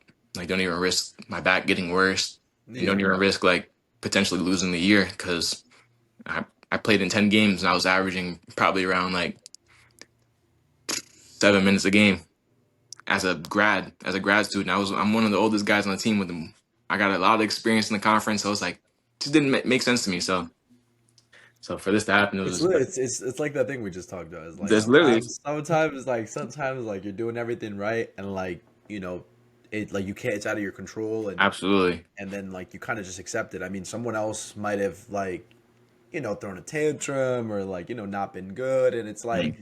it's an icky kind of like I think energy, honestly, that when people do that, and so it's Mm-hmm. good. And I'm sure that there's a proclivity to kind of be like why is this like but I Mm-hmm. think part of being a man is like being all right, well, I can't control this, it is what it is, okay, now what? And that it's always about kind of not like completely brushing it off like it's nothing, but it's like all right, now that it's messed up, now what? It's Mm-hmm. it's it's so hard to mentally get there, but like as I think when you do, you tend to feel a lot more in control. It's crazy because like it's like giving up control of like what things that are outside of your reach. It's like you gain control of like, well, what can I actually do? And now Mm-hmm. it feels like For more sure, nah, in for your sure. hands. Nah, literally, like so, like probably like September, October. Like off season workouts, practices. I'm performing really well, earning my spot, earning my minutes that I should be earning. Hmm. And then we get to the season and it's like, all right, all this work that I put in leading into the games just kind of just is basically just being like, tossed to the side. Like, all right, we know what you're capable of, but we're just gonna keep you here on the bench. Like, it's like for me, it was just like, all right, at that point, like, okay, we were winning some games, but at the same time, it's like, all right, I have no contribution to any of these wins. And this is what I was looking to like to come and contribute because I knew that me coming to that school, like we'd have a really, really good chance at making a run and going and making to March Madness. So it's like now we're getting closer to March and we're in conference play now. It's like I've been playing against all of these schools for 4 years straight in this conference. So I Hmm. know I'm capable of winning at this level. I know I'm capable of playing against these guys at this level. So for me to come into this school and for you to just bench me or barely even play me or use me really made me realize like, okay, like you really have no control over any of this. Like the only thing I can control is like Your my reaction to it. my, my reaction to it. Honestly, like how am I gonna react? Am I gonna come in every day and I'm gonna sulk? Or am I gonna come in? I'm gonna disrespect the coaches because I'm not playing. Am I gonna come in and be a distraction to my teammates? Like, nah, like I didn't want to do any of that. Like I'm still a part of this team. Like as much as I don't feel like I'm a part of the team, like I'm still on the roster. Like I'm still gonna come in and support my guys because, like I said before, like we're all trying to reach the same goal. So like Yeah. even if I'm not playing, like I'm still gonna come in and support my guys. I'm still gonna come in and help my guys out with whatever they need. Like being like I'm not suiting up anymore, so I'm coming. I'm bringing in water bottles. Like what I'm saying, I'm water boy now. Like I could definitely sit on the bench, hood on, not care about the games, not even travel with the team, all that stuff. But it's just like the bigger picture. Like this is what I signed up for. Like, but it just didn't work out for me. So like for me, I feel like it would have made it so much worse to like go about it a different way. Like that's like I feel like that's where I've matured. Like if I was to look at this and I was to be like, okay, I'm gonna come in here and I'm gonna disrespect everybody because I'm not getting what I want. Like I feel like that would make me feel so much worse in the situation because it wouldn't be benefiting me in any way. Hmm. It would Or hurt you. It would I hurt look you. at it, I wake up, I still come to practice, I still get my workouts in, I still lift, I'm still eating, I'm still gaining weight, like I'm still getting better. So Hmm. like even if I'm not playing, like I'm still getting better, like mentally, physically, like working towards something still. So like even like seeing that like was made me realize like even when things get rough, even when you really can't control these things, like you just have nothing to like look forward to. Like there's always something out there that is gonna keep you going. Like something that life is just what I'm saying. Like you wake up every day. I'm getting God's waking me up, so I'm what I'm saying. I'm happy. I'm still able to talk to my family. I'm still able to do all this. So just because I'm not playing right now I can't let that be the biggest Yeah. factor in my life. Yeah. Of course. Of Like course. there's so much other things that are going on in life that like that can like just be like thought about differently. Like there's some people waking up not not able to do the things I'm still able to do right now. Yeah, So it's of like course. taking that for granted. I whenever like take that for granted. Like I'm still able to come in and be a part of this team, Division 1 team, and be able to do all these things. So it's like I'm still blessed, but it's just not how I want it to be. But at the same time, it's just like I gotta handle it like a pro. Yeah, Because hundred percent, that's how I 100%. want. That's where I want to end up. So I gotta handle this like a pro. Yeah. So it's just like, There's a few things you hit on there that I like. I really want to kind of take your brain on mhm, because for me, like something that I don't think I've struggled with, but something that I'm aiming for, I guess now is in my early 20s. Like I think it's so important to have not even like people I would say connections, but I think productive friendships, like where you competitively kind of interact with each other in a friendly way, not in like mhm, a hater kind of way, not in like have. And I think it's male friendships are important for this reason. Like you kind of push each other. It doesn't matter if you're in different industries. mhm, I have a friend who started a roofing company, and so like every time I would see him, like we kind of talk about his business and like how he's trying to grow it, advertising, sales, whatever it may be, yeah, and like we push each other to kind of grow. And when things get hard, like it's nice having someone that is trying something, that is doing things to make themselves oh, yeah, yeah, grow. You know what I mean? hmm, Is that something that you think is important even outside of sports as well? To yeah, have those people around definitely, you? definitely. Like like Manny, like yeah, Hmm. I'm still close with Manny. Like speak to him every single day. Like for him, looking at his situation, like he playing football just like but he always used to tell me like, yo, like if I could still play like right now, like I really would, like I really wish I did this and this. And he tells me all those things. I'm sitting here, I'm like, I'm still in that position, still playing like the sport I love. He's over here supporting me still, and he's working to get better himself too. So it's like, I look at that all the time, like my connection with him, like he makes me better every single day, like because there's sacrifices he had to make. So I look at that and I'm like, okay, like there's people around me who really didn't get to do what they wanted to do in life or get to do what they really love. And I'm still blessed enough to be in this position to do that. So I look at that and I kind of like makes me work harder. Like what I'm saying, like because people don't like even like Manny Jordan, like all our friends. You know what I'm saying, like Yeah. all these people like they're great athletes. Like it could have really went far. Like if they were in a different situation for real. So it's like looking back, it's like or even right now, like I wake up and I'm just like I'm still given this opportunity. Like I still like my friends still look up to me and they still like like Support you, support support you. me, like push me, like what I'm saying, like this, like, and I really look at that and it really helps me every single day because I'm like, if I didn't have that support system, I didn't have these friends, like, who knows how I'm waking up and I'm gonna go to practice and play 100% today, like, what I'm saying, like Yeah, bro. little things like that, I like, really like that. I really like that. Like I no, like that definitely, feeling of having like a team, like even if it's not sports, just like a team of like, like I still talk to people from high school, and like there's someone that's like going to med school now, and every time me and him would talk, it'd be like I'd tell him like I got a new job to get experience for PA school. He told me he got mm-hmm, a like he's working with a professor to do research to bolster his application. Whatever it may be, it's like, all right, like I'm doing this, you're doing that. We're like once I got my acceptance, like we had a cigar, beer, celebrated. Once he got his acceptance, I did the same thing, and it's mm-hmm, like I'm truly happy for him when he wins, and he's truly happy for me when he wins. But mm-hmm. it's still competitive. It's like, all right, bro, Nah, for sure, yeah, it's like, all right, bro, like you're gonna do like we're that. not done, like, This. yeah, we're still going, like, what I'm saying, like, yeah, like we're gonna celebrate this, but this we're not gonna be satisfied with this. We're gonna keep going, like, and that's that. I definitely find that, like, and a lot of my friends, like today, like they're not complacent. Like they want more, like even for themselves or for others. So like I find that like really like beneficial for me because like I know basketball might be over for me sooner than later. Just this reality of it. Mhm. So it's like when I speak to my friends about like professions and careers, like about like what we could do to like get something going like after this is done or like I speak to Manny about it all the time. Like yo, like we should really like start working together, figure out like making our own business, our own brand and stuff like that. Like I feel like we've been speaking about that That's stuff, but great like talk, bro. That's good to hear, man. honestly, That's like good to it hear. keeps me grounded because it's like, all right, like it helps me out because like obviously I would never want basketball to stop, but it Hmm. helps me because I'm like I know that when it is done and over with, like I have something to look forward to. Like I have other things going on, like with my friends, or like even if I don't have something going on with them, like I can support them on what they're doing because that's what they Hmm. did for me for the longest time. Like, and that's honestly like what I look forward to. Like when I'm done, when this is all said and done, like yo, like what's next? Like what are we about to do? Because I feel like our friend group, like my friend group, our friend group, like everyone's so eager, like everyone wants to like chase, Grow. like you know what I'm saying. Everyone's chasing something. Like I feel Mhm.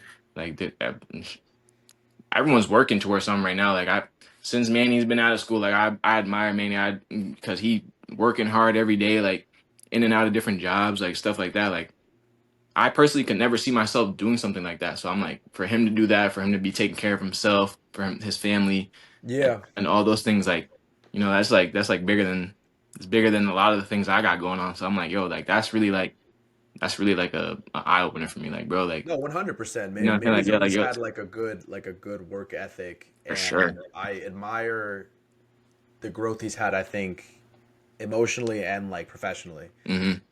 It's funny though that you mentioned that because like I literally have like people in my life too that like I was like, all right, like after I get out of PA school, like we'll probably live together for a couple years, and like even though we're working in different things, like for to like live in like that competitive environment, and then obviously like the Map Tashnik, he's going to medical school, and like it's like once he becomes a doctor, like and he maybe he gets like a practice going, like he'll be like his PA or something like that, work Hmm. conjunctively, and it's like Yeah, it's that's like what's you're up. kind of like aiming because bro, like three people focused on something or two people focused on something to the same goal, like you're on a team, bro. You see how much it can take you. Absolutely, yeah, for sure. Like that's really what I'm excited for because I'm just like, yo, I have so many people around me who are so dedicated to like their craft, or like so dedicated and like driven to like get to a certain point in life, or like just be, you know what I'm saying, like.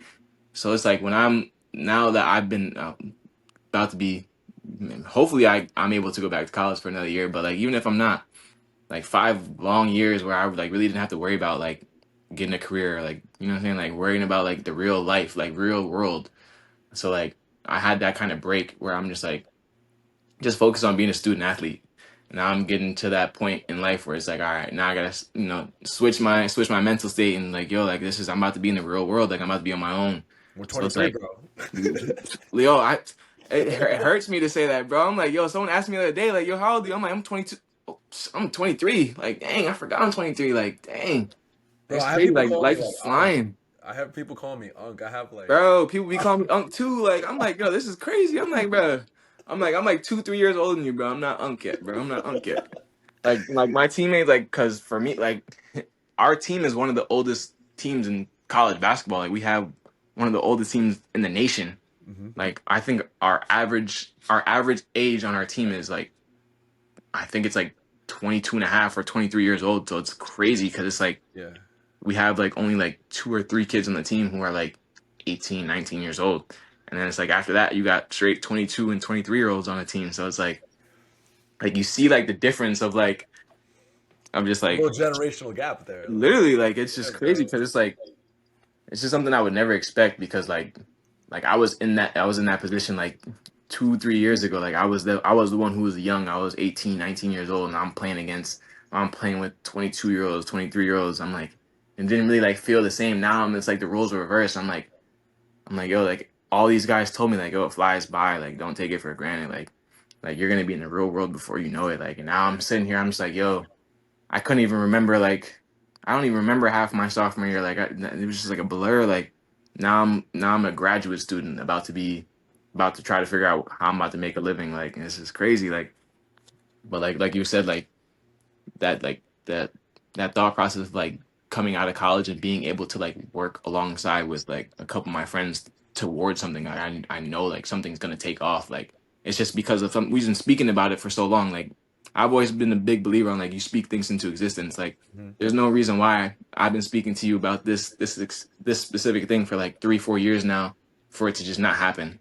So it's like I'm just like so excited to get to that point where it's like now I'm done worrying about school and basketball. Now I can really like put all of my attention onto something else to really like Mhm. make a living, make some money, or like just make a life. Like you know what I'm saying? Like start life.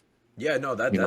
that's good to hear, man. That's good to hear. It's glad to hear that you kind of have this I guess inclination to have things planned out, and especially I know how important a deep bond with like someone else like can be. You can kind of rely on them, and like you kind of like it's like when they say like I'll be there for you when when you're here or there in your Hmm. career, school, whatever. It's like all right, like he's got my back. And it's Hmm. different because like I think that when someone's like, how do I say this? Like, you know what? I'll just say it. When someone's like tough, like Manny's tough. So, Hmm. mentally and stuff like that. So, like, when he says, like, I'm gonna be there. It's like, all right, like that's someone competent that's there for you. You know what Yeah. I mean?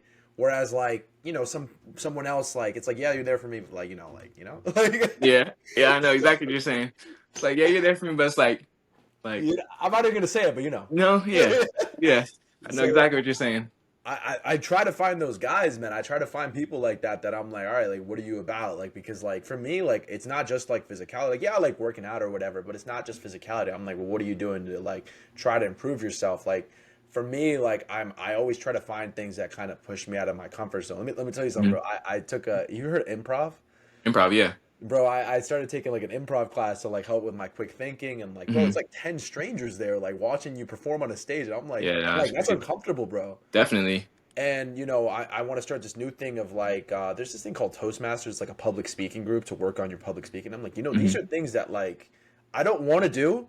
They're embarrassing, but like I have to do it. Like I have to Hmm. do it. Like I have to kind of like try to. I've taken up boxing recently, and I'm like, this is scary, like to kind of No, get in definitely, there. yeah, no. I can only imagine, like, bro. Bro, it's scary. I be seeing those put on those gloves. I'm like, bro, that you Bro, people be, it's a mental game. Like I feel like all that stuff is just, you know what I'm saying? Like it's yeah, just like, bro, you gotta really be mentally like prepared for that stuff or mentally locked in to do something like that. Like yeah. even like we were talking about like the improv and like public speaking, like when I went into college, like they kind of told me like, oh, if you want to be a communication and media major, like you're gonna have to do public speaking, like you're gonna have to stand up in front of the class and do like introductions, all that stuff. I'm like, dang, like yeah, this is what I want to do. I want to be a communications and media major, but I don't want to stand up in front of the whole class and present my project. Like I don't want to do that. I don't want to stand up in front of the class and talk, like just freely talk. Like I'm nervous to do that, but like as years went on, like I kind of got more comfortable doing those things because it was just like set in my head. Like if this is what you want to do, like this is what you gotta step out of your comfort zone. Like you said, you gotta do things that are gonna make you uncomfortable. And I feel like um there's a saying somebody told me. I'm gonna remember it before we're done. I'm gonna remember it. I can't remember right now, but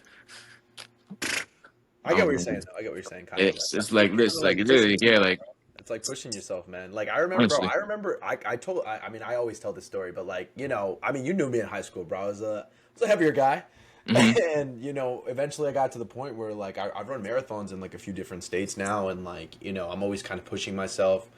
Like it's actually funny. Like I recently just signed up for an ultra marathon in May, and I'm like, all right, like What's a ultra marathon? so that's What's anything it? over 26 miles. It could be a 50-mile Okay. race, a 100-mile race. I signed up personally for a 50-kilometer race. So it's like about 34 miles, something like that. And the reason I signed up for it is because, last year I had a race that I was supposed to do. Hmm. And through like circumstances of life, it didn't work out. And I'm like, and I was like, you know what? Well, I'm going to PA school. Like, forget it. Like, I've done so many races, like, whatever. But then I was like, nah, nah, nah, nah, nah. I was like, you know what? Like, I have to get this done. And Hmm. I wanted to start the podcast for a while, bro, to be honest. Like, I always like talking to people, but something this year, man, I was just like, you know what? Like, I'm gonna do the ultra. I'm gonna start the pod. I'm gonna box. I'm like, I don't care what happens. Like, You gotta take you that know, first step. Just gotta take that first step. it's scary, I, man. It's scary for sure. no, it definitely is. I feel like that. I always said that to myself. It's just like once you dip your toes, bro. Like you gotta go in. Like you know what I'm saying. I'm not about to dip my toes and then back out. Like nah, I'm already in this. Like you know what I'm saying. Like if I'm going in, I'm going 10 toes. I'm going 10 toes in. Like I'm all the way in. It's like once you're in it, like I feel like that's like really when it's like it starts to kick. Like all When you right, grow, that's when you grow. honestly, like that's when I feel like things start to shift. Like at least for me, like when I started like really like taking risks and doing all the things I told myself I need to do to better myself, like things started to change. And that's what he said to me. Like think like you gotta like if you think one thing's to change, like there's no change if there's no change. Like you know what I'm saying? Like you're not Or gonna have nothing changes if nothing nothing changes if nothing changes. changes. Exactly. Yes. It's Exactly. like I don't Theo know. Vaughn. Yeah, bro. That's exactly where I heard that from, bro. I forget. Yo. I heard that. I don't even remember when I heard that, but I heard that and it like I honestly I hear that in my head like all the time. Like nothing changes if nothing changes, bro. Like that's like so real and it's so simple. Like Yeah. it's just like the most simple saying. I'm just like, bro, but it's so true. Like you can't just sit and be complacent. Like you're just gonna be in the same place all your life. Like And you see adults do that, man. You see adults kind of like, people in nah, their 30s. I'm scared for that. Like I don't want to do that. Like I don't want that to be my life. Like I don't want to.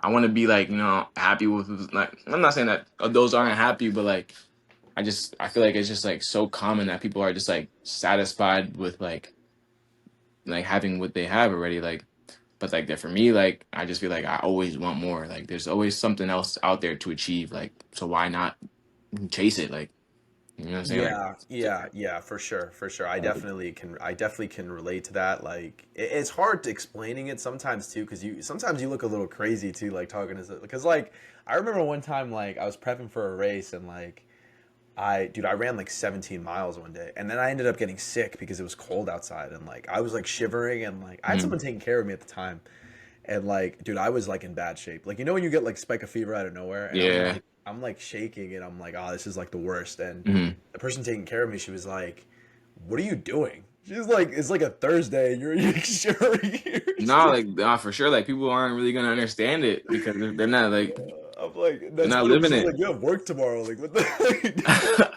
Like, dang, man, you gotta be up in a few hours. Like, you up here Bro, shivering. I Like, was like, it was crazy. It was so bad. It was so bad. But like, I'm like, look, like, I mean, if I don't, what I found is like, if I don't do those things in my life, I think I wouldn't say the worst, but the most, I guess, sad, whatever moments of my life is when I don't do those things. It's when I mhm, don't kind of try to push because then I'm like, I don't know if it's something wrong, but like for me, like it's when I stop, it's like, all right, well, I know I can do more, and it's not in a bad way, I think, because like I count something as productive, like even if this wasn't a talk recorded or whatever for content, mhm. like us having this talk, I find that productive because like you get someone's Absolutely, ideas and stuff like that, and you can build like a absolutely. kind of like some type of rapport with someone. Hmm. So I it's agree. everything, you know. I definitely agree. I definitely agree because even like you said, like you're gonna start the pod, like you're gonna start all like for me, like I got lucky. Like I'm not gonna lie, I got lucky. Like I've been wanting to do a podcast for forever. Like I just feel like when I got into college, like that's what I wanted to do. Like just like make a name for myself because everyone was talking about it. Like you got the NIL deals now, like name, image, likeness, like that. I'm like thinking like what can I do to like really make a name for myself in this college era? Like so I'm like, let me do a podcast. And I didn't end up starting the podcast until my senior year. So I'm like, I waited all that time. Like I'm almost done with college now. But like, luckily, it's funny how it worked out. Like I ended up making the podcast because I had to for a class. Like I took a podcasting class at NJIT. So I kind of like I started off learning all the machinery, whatever, the network, all the technology, whatever.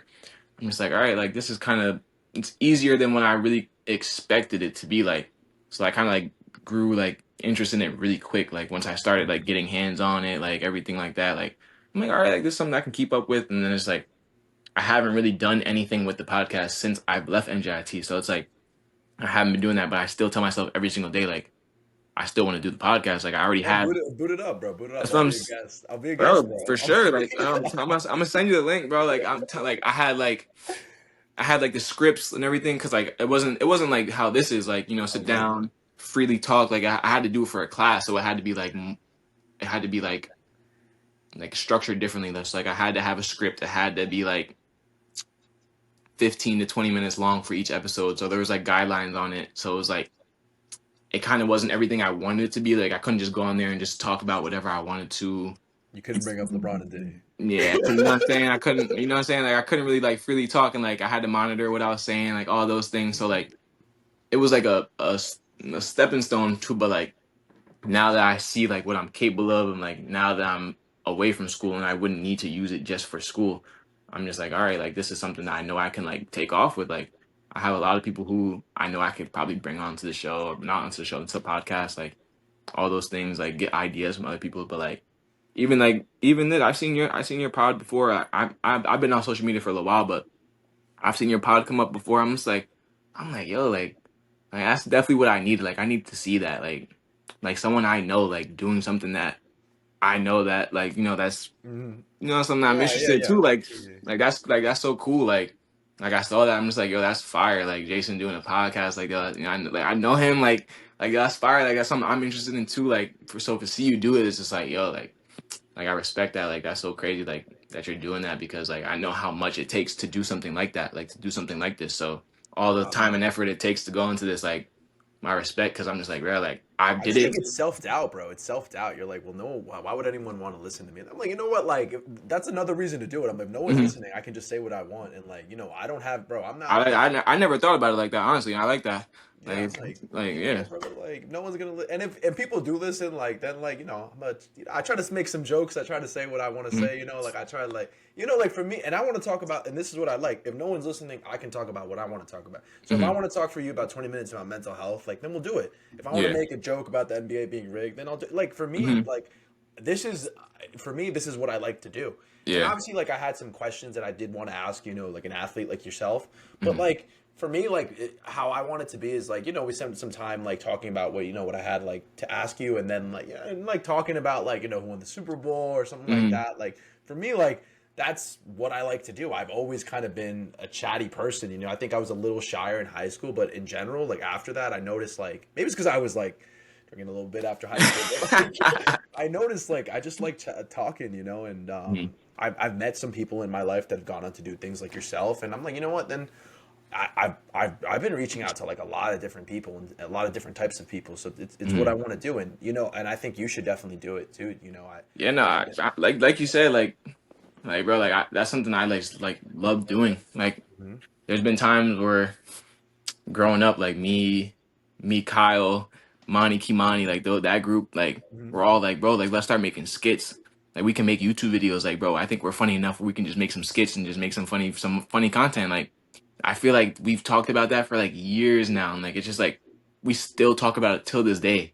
And I'm just like, bro, like why don't we just do it? Like who cares like what it looks like? Who cares how the outcome is? Like, let's just try it. Like we've never tried it. Like, and that's what I'm saying. Like when I seen you, like you telling me right now, like you just did it, like, and that's like the first step, like just getting into it. Like, I feel like there's been so many things I've talked about doing and things like that, and I've never had the opportunity to do it. So like when I had the chance to really start doing like doing a podcast on my own, but like it wasn't really basically my podcast, but like I'm still like, yo, I'm still eager to still try. Like I want to sit down and still talk and like talk to people, pick people's brains, like network with people. Like I feel like that'll take off because it's like exposing like different types of people and like like and what they're going through and like all different aspects of life. Like that is just like something that's like I feel like I'm that's how I was on social media. Like I'm looking for things like that. Like I want to go scroll through a podcast and listen to people talk about what goes on in their life. Like that's something that interests me. So like when I seen you do it, I'm like, yo, I went through my DMs. I'm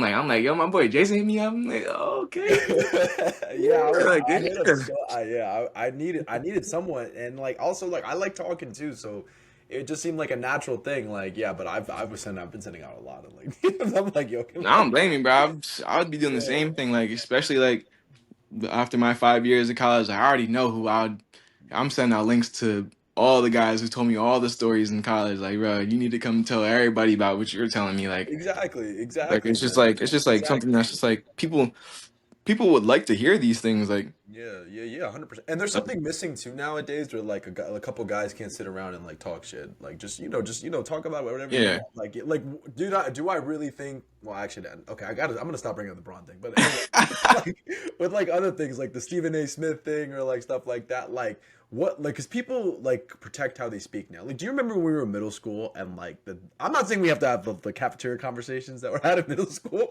but I'm just saying, like, that aspect of talking freely and kind of like making jokes, like, I feel like that is so protected nowadays. Like, no one wants to do that because everyone's scared, like, oh, like, is someone gonna get offended? And I'm like, bro, for people that don't know, if anyone's watching, me and Mekhi, we went to like predominantly Caucasian school, and like there wasn't that many people that weren't Caucasian, and Definitely we wasn't. all of us hung out. I feel like somewhat in the same group, whether it was like the football players or the basketball players, hmm and I feel like, if correct me if I'm wrong, like the conversations we had, they weren't exactly politically correct all the time, No, and definitely weren't. They definitely weren't.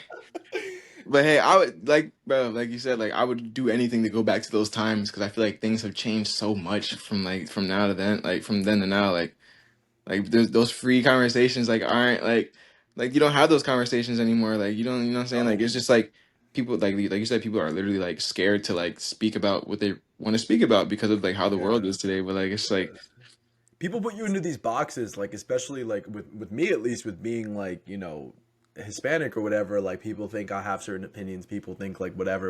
And I'm like, bro, first of all, I've never been one to be disrespectful. So, second of all, I can joke about what I want about. I don't ever make fun of someone directly, but like kind of like meanly, but mean Hmm. spiritedly. But like I'm sure with like I do this all the time. Like when you're close to someone that's a friend, like bro, you just kind of make fun of them a little bit, and they make Absolutely, fun of yeah, you. Like yeah. I'm like, but nowadays it's like, oh, like that's me. I'm like, bro, shut. Like, bro, when I was fat, people would always call me fat. I never like it. Never really bothered me. You know what I mean? Hmm. But like, you could always tell when someone meant that.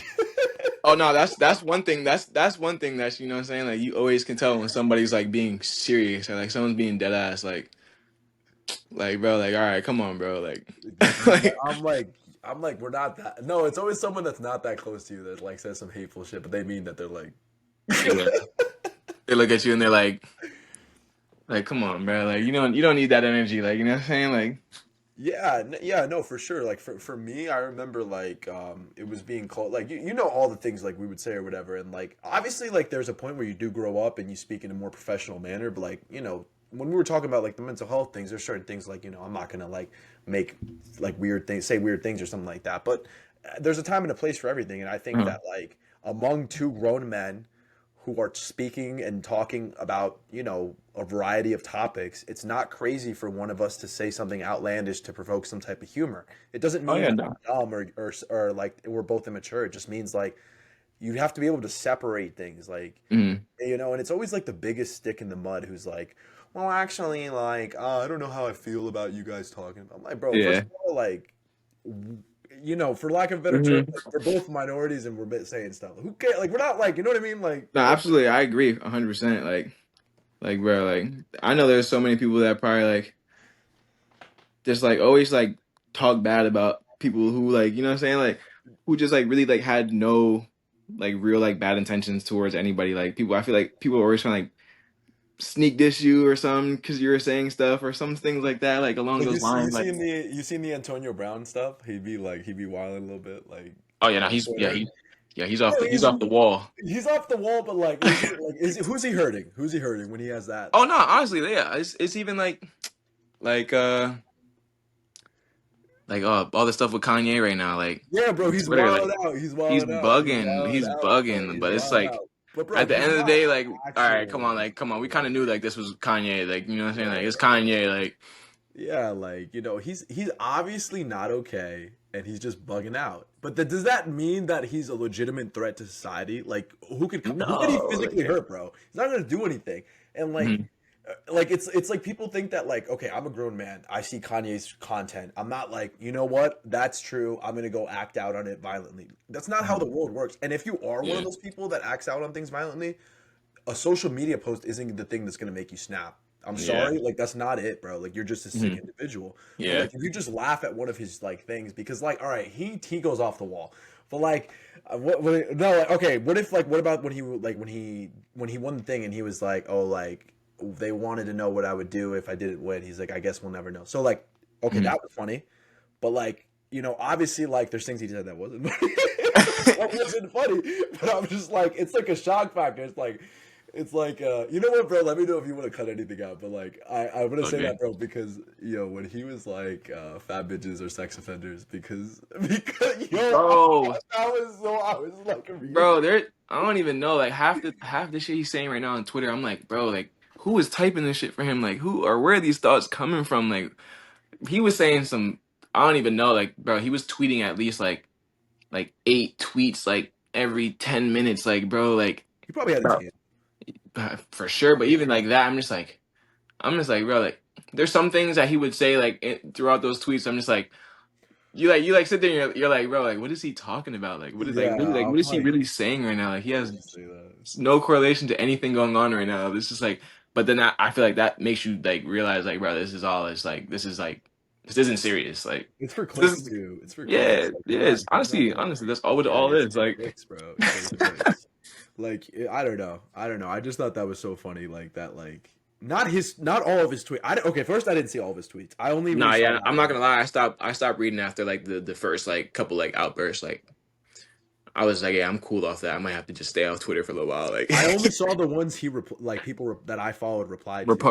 oh, they're Yeah, replying. yeah. I seen so many people like reposting it. I'm like, are like, I forget what he was saying, bro. It was one tweet, and I remember like just seeing it on my timeline. I'm like, yeah, Kanye's out of pocket. Like, Now there was one bro where like some guy I follow, he was like that was that long tweet of like the sex femme thing, and he was like gospel, and that had to be bro, I had to get off Twitter. I was like, bro, I can't watch this stuff anymore. But anyway, the point is like people will bring in politics or all these things to try to like make you like so like you can't talk about this, you can't talk about that, and then like there's some legitimate concerns sometimes that you need to speak about, like, and they start off with humor, like for instance, like even with COVID, like there were some people that were making fun of other people for even questioning anything, like really making fun of mhm, them and like, oh, they're dumb, they're this, like that. And then, you know, I'm not going to speak too deeply on that, but like things are coming out or whatever. And mhm, and it's just like, all right, well, the fact that you can't joke about things means that like you don't even want to spoken about at all. And now that things are coming out, it's just like, all right, why are healthy athletes just dropping out of nowhere sometimes? Or why yeah, like, what like I just that's a question. That's not saying I know why it is. It's like I'm just mhm, literally wondering why is that happening all the like that's I don't think that's that normal. They're like, "Oh no, it's fine." Like I'm like these are yeah. the most fit people on the planet and some of them are just dropping, it's like all right, like Think it's a vaccine. I personally think that there are things that are not known that should have been known. I feel like if you put a gun to my head and ask me, do I think like the head of Pfizer got the vaccine? I'd be like, he probably didn't, bro. He probably didn't. On, I He would didn't. 100% agree. He probably didn't. And 100% agree. Hmm. they psyoped us and like I don't know how far because I don't know the science. Like I do speak to someone that I think is more well versed on the stuff, but like when you Hmm. read like some of the emails that came out, because some of these things have come out publicly, like with the Fauci like emailing things like the mask Yeah. is really that effective, and then he gets outed and like why did he get a pardon before President Biden pardoned him before he left the White House? Hmm. Like why? Like that's kind of weird, bro. Like why? There's a lot of Like, things. There's so many things that like happen like that. I'm just like even I don't know why, but like I haven't been on like Instagram. I don't have TikTok, but like I've like been like on Twitter like the past like month and a half, and I'm just like, bro, like the conspiracies and like all the things I'm like seeing like on Twitter is just like bro, like a lot of this stuff in like the real world just doesn't add up. Like there's so many things that like I feel like there's so many things that they're just not telling us that they're just like that are just like hidden in like plain sight that like nobody would even think to like ask about, or like there's so many things that just like they just aren't adding up to me like yeah, as bro. like years Like gone, like that's like why is yeah, this happening, like yeah, 100%, like even like the whole thing with all these plane crashes, like why yes, is bro. like what's going on right now, like Yeah, like it just or why, the drone thing. Why did no one say it was the U.S. before? Like I'm right. just like, what's happening? So like, I don't know, and it goes so deep. Like for me, like I try to stay off because I do go. I'm like, this is bothering me because like, did you see when J Lo was like she was speaking out? She was like blah blah blah whatever. However you feel about Trump, whoever feels anything about Trump, whatever. But she spoke out against him, and it's like okay, she dated Diddy. She dated Diddy like in the early 2000s and she didn't say a word. And I'm like, in my mind, I'm like, there's no way his girlfriend, who was like at all, like his functions, I would assume, Mhm. right, Yeah. has no idea. And it's like, why has no one asked her about that? Like, imagine like if I had a girlfriend and like, actually, let's not use me. Imagine someone had a girlfriend and like it came out that he was just a notorious like crazy guy. And like they dated for years or whatever. I mean, and then they dated. Mhm. Wouldn't someone ask her like, "Did you know about this?" I'm gonna I know for sure I'm gonna be the one to ask, because me, I'm always in everybody's business, man. I'm the first person to ask, like, "Yo, bro, what happened? Like, what's going on? Like, I'm trying to pick something out of this, like." But that is crazy, like that nobody's going to jail asking, like, "Yo, like you didn't know about none of this stuff going on." Like, I honestly haven't even heard JLo's name brought up one time about any of this stuff. Even Exactly, exactly. But she's like she was saying, but she gets on stage and she's like, no, but like, who's really bad? This other guy. And I'm like, okay, however anyone feels about him, I don't care. But I'm just saying, like, how can we trust someone like you judge, like your self judgment when you were presented with an actual like predator, and Mhm. you were like, nah, he's cool, bro. And I'm like, I don't trust these celebrities, and like, I don't care what they like. Literally, an endorsement Yeah. from like even guys like like more, I guess centered towards me, maybe my demographic type of people, like or like fighters or whatever. Like if Mhm. they say like I support X, Y, and Z, like it would take a very specific person for me to be like, all right, well that makes sense. Like or else I just don't take their things seriously because people can be bought and sold all the time. Like I agree. I think they gave Beyonce like $10 million for like her endorsement. Like it came out, like everything came out publicly. I'm like $10 million. I'm like, Yeah, I bro. feel Like, like that's illegal, bro. it, Like I feel like that's not you fair. know, so yeah, I agree. Like, that's not fair at all. Like I like my mom actually told me like I was at the grocery store with my mom the other day. I'm like, yo, like, Trump back in office, like these prices are insane. Like, and she's like, yeah, no, Trump's gonna make the rich richer. Uh-huh. And like that's how I feel like the world's about to go. Like all these prices and everything going up. Like all these rich people are well off. Like these people they're gonna be okay. Cause but it's like now look at everybody else. Like everybody else in the economy. Like you're raising all these prices and like I feel like just everything is about to start changing. But like Yeah. nobody, but everybody pushed like what I'm saying, everybody like spoke so highly and like pushed so hard for him to be back in office. But it's like who are these people who are pushing for him to be in office? Like what I'm saying, these people are already like well off. These people are already they know that when he get back in office, like that they're gonna be making more money, like Yeah. all these things. So it's like I don't know, like I feel like there's so many people just know way more than like the regular people, like the higher ups, like they just know way more than. I agree. If you were to ask me specifically about which candidate, it's hard just because. Well, no. Actually, between the candidates, it's. I'm going to be honest. It's not hard. I know who I didn't want, but like, it's Mhm. for me. It's like either side. I think was going to benefit the rich. When people talk to me about politics, Yeah. like I kind of think it's more like a rich against the not rich. I don't really think of it as like, this versus that because to be honest, like every time I hear like on either side of like the aisle, whatever Republican Democrat, them like point the fingers at each other. Whenever they point the finger at someone, it's like it's literally because they're both like they're both doing the Both same. doing the same thing. Yeah. He's corrupt, and then it's like a finger point back at him. Like Mayor Adams just got exposed for being corrupt too. Like that was like Oh, this really? year, I think, or last year. Yeah, he took like plane tickets from like an Albanian guy. Don't sue me because you're already messed up, Mayor Adams. No, it came out. It came out. He got. It was like plane tickets, little things like that. But then they kind of dug up that it might have been even something deeper. Like the thing of it was like, think of someone like from another country wants to donate to his campaign, right? Mhm. They can't do it directly because that's kind of illegal. So they give Yeah. money. They give like money to people from here, and then like they distribute to their workers, and then they give Okay. the mayor money. And Yeah. then because New York City likes small donations, people donating small donations, the New York City government will match those small donations. So let's say he gives 10 grand from here to all the way down here, and then they donate the 10 grand. The New York City matches that because they like small donations because it Uh-huh. encourages the public. And it's like, oh shit, like he defrauded them because that's not small Yeah. donations. That's. Yeah. Oh, I didn't even know that. That's crazy. I know, and like I'm not an expert in politics. I'm really not. I'm just gonna say like whenever you point at somebody, it's always like like even RFK, like he got recently confirmed, and like he called out Bernie Sanders for taking like millions of dollars from like Mhm. pharma, and he's like, no, but it wasn't the CEOs, and I'm like, yeah, but like I don't know, million? You got 1.5 million small donations from small pharmacy workers. I'm like, is that really what like like Yeah. is Right. that really what happened? Like, do Mhm. you like? I feel like they think we're or like when Epstein got like when he got suicided, they're like, nah, he killed himself. I'm like, bro, he Mhm. definitely did not He kill definitely himself. didn't like. Why would he do that? Yeah, it like. And to me, it's just weird, bro. It's just like I don't. How do I say? I know I don't have the answers, but to me, it's like I know that like certain people don't have your best interests at heart. I'm sure you've seen this Mhm. before, like people in your life that they'll be like, "Oh, I'm on your side," but it's almost like they're not on your side. It's almost like they're trying to attack someone else, but feigning by being on your side, they'll be like they have more of a reason to attack someone else. Mhm. I've seen this with like, well, I'm not going to speak for you, but I'll speak for myself. I've seen this with like the race thing. So I'll have people like kind of be on my side because I'm Hispanic and like yeah, Mhm. people have said stupid shit to me, whatever.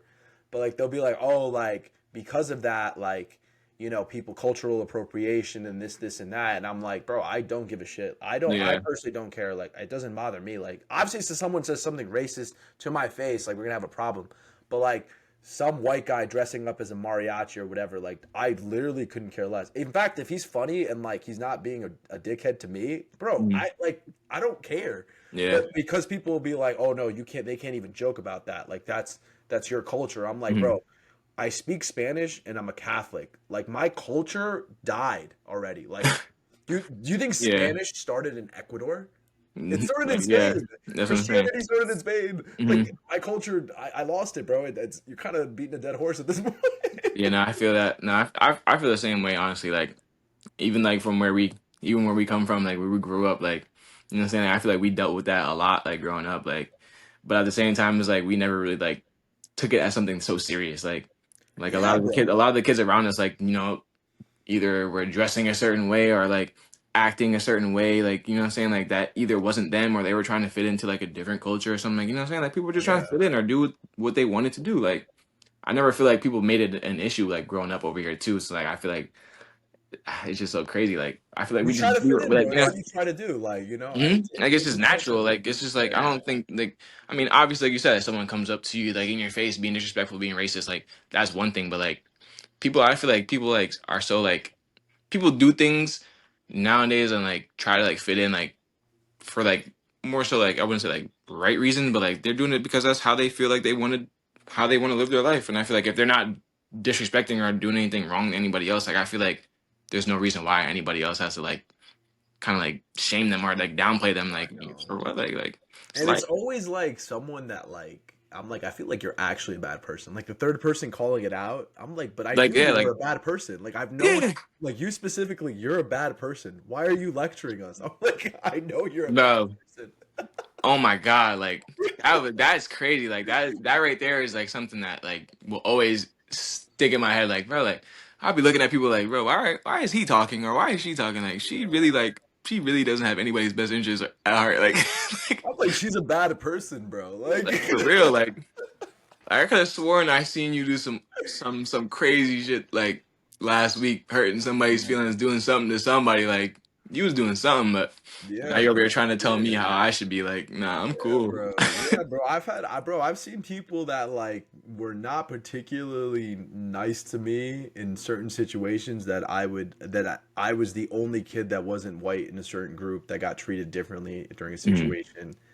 And then I saw people from that same group go on to repost certain things and have certain stances. And I'm like, but wait, what about when I was in high school and Literally, right? saw people act different? I'm like, what does that not count? I'm like, Right? guys, I was like I feel that now for sure. I'm like, and I don't take it personally. Like to me, like maybe at the time I did, but like now I'm like, all right, well, I'm a grown man. Like people are like that. Like maybe their parents are like that, and like I'm Mhm. not gonna. I cut them some slack, but then when they come at me, like, dude, I remember one time I had someone that was like, she was Hispanic, but she was like very white, and so she was talking to me, and she was like, there's like colorism or racism at school. I'm like, I am like, do you know what you look like? You people like you look white, bro. Like I'm sorry, like you it's not a Mhm. bad thing to look white, but like she like I dude, I get brown as hell during the summer and I'm like, like you like I'm like Hey, you don't have to tell me that, bro. I know. Like mhm.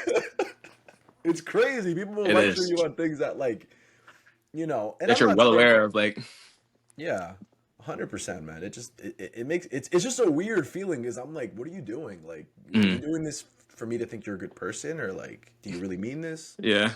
Like, it kind of leaves that. I don't know. That's just for me though. I don't know. I don't want to speak for both of us because obviously we're different people. hmm But nah, I'm definitely in the same boat. Those most of the time, like, I mean, it's even like being away from home. Like I said, meeting so many people. Like I've had to like make so many new connections. I'm just like trying to feel everybody out. Like really who's like trying to be there for me. Like who really like has the best interest in me. Like so like I went through that a lot. Like these past couple of years. I'm like like why are you really sitting here trying to talk to me right now? Like something's not adding up to me because like this isn't really you.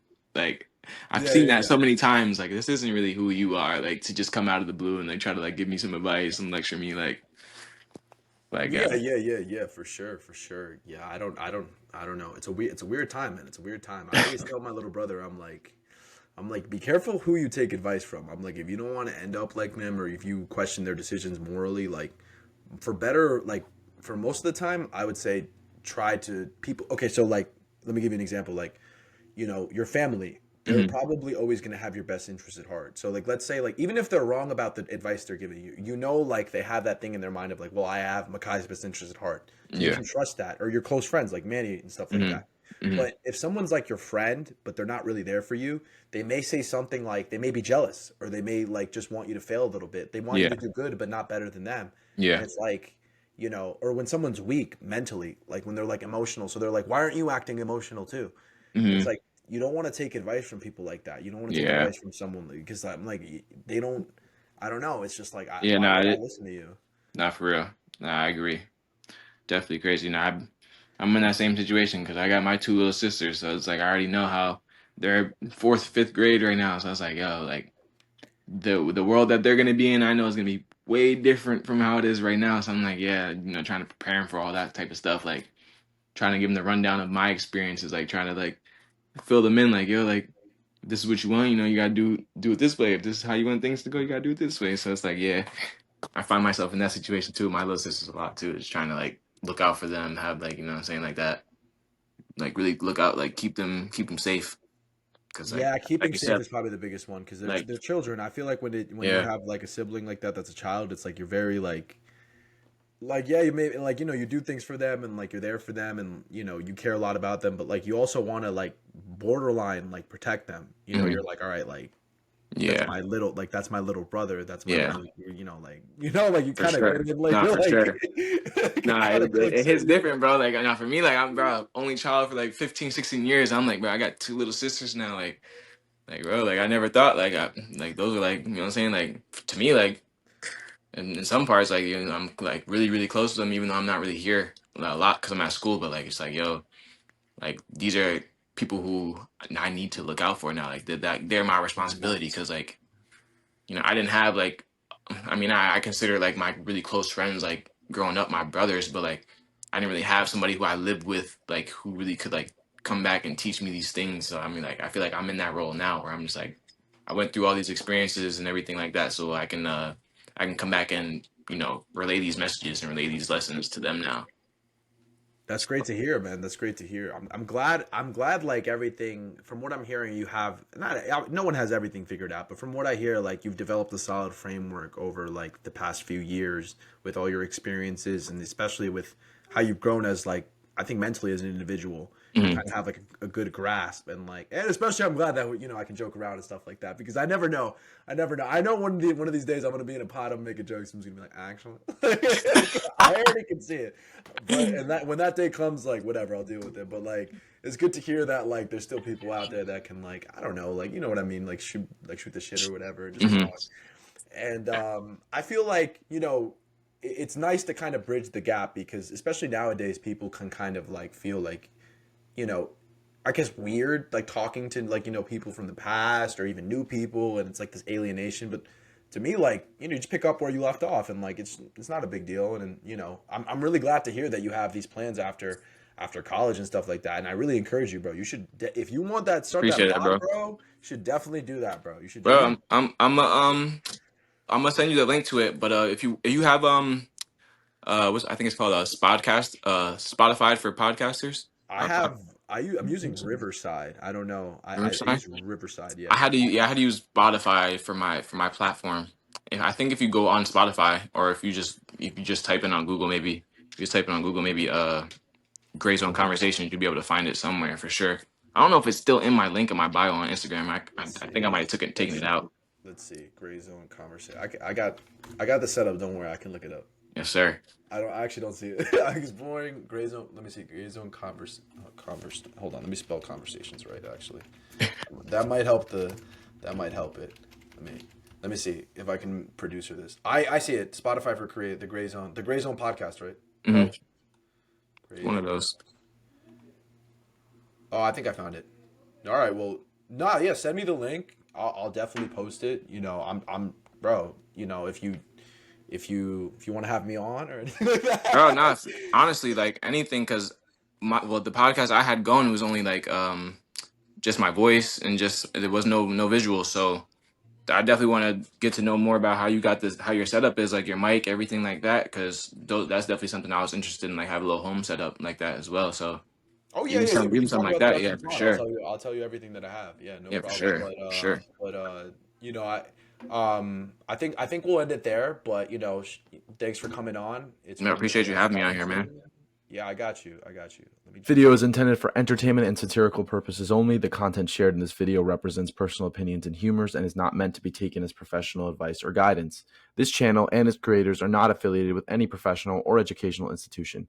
Viewer discretion is advised, and any resemblance to real events or persons is purely coincidental.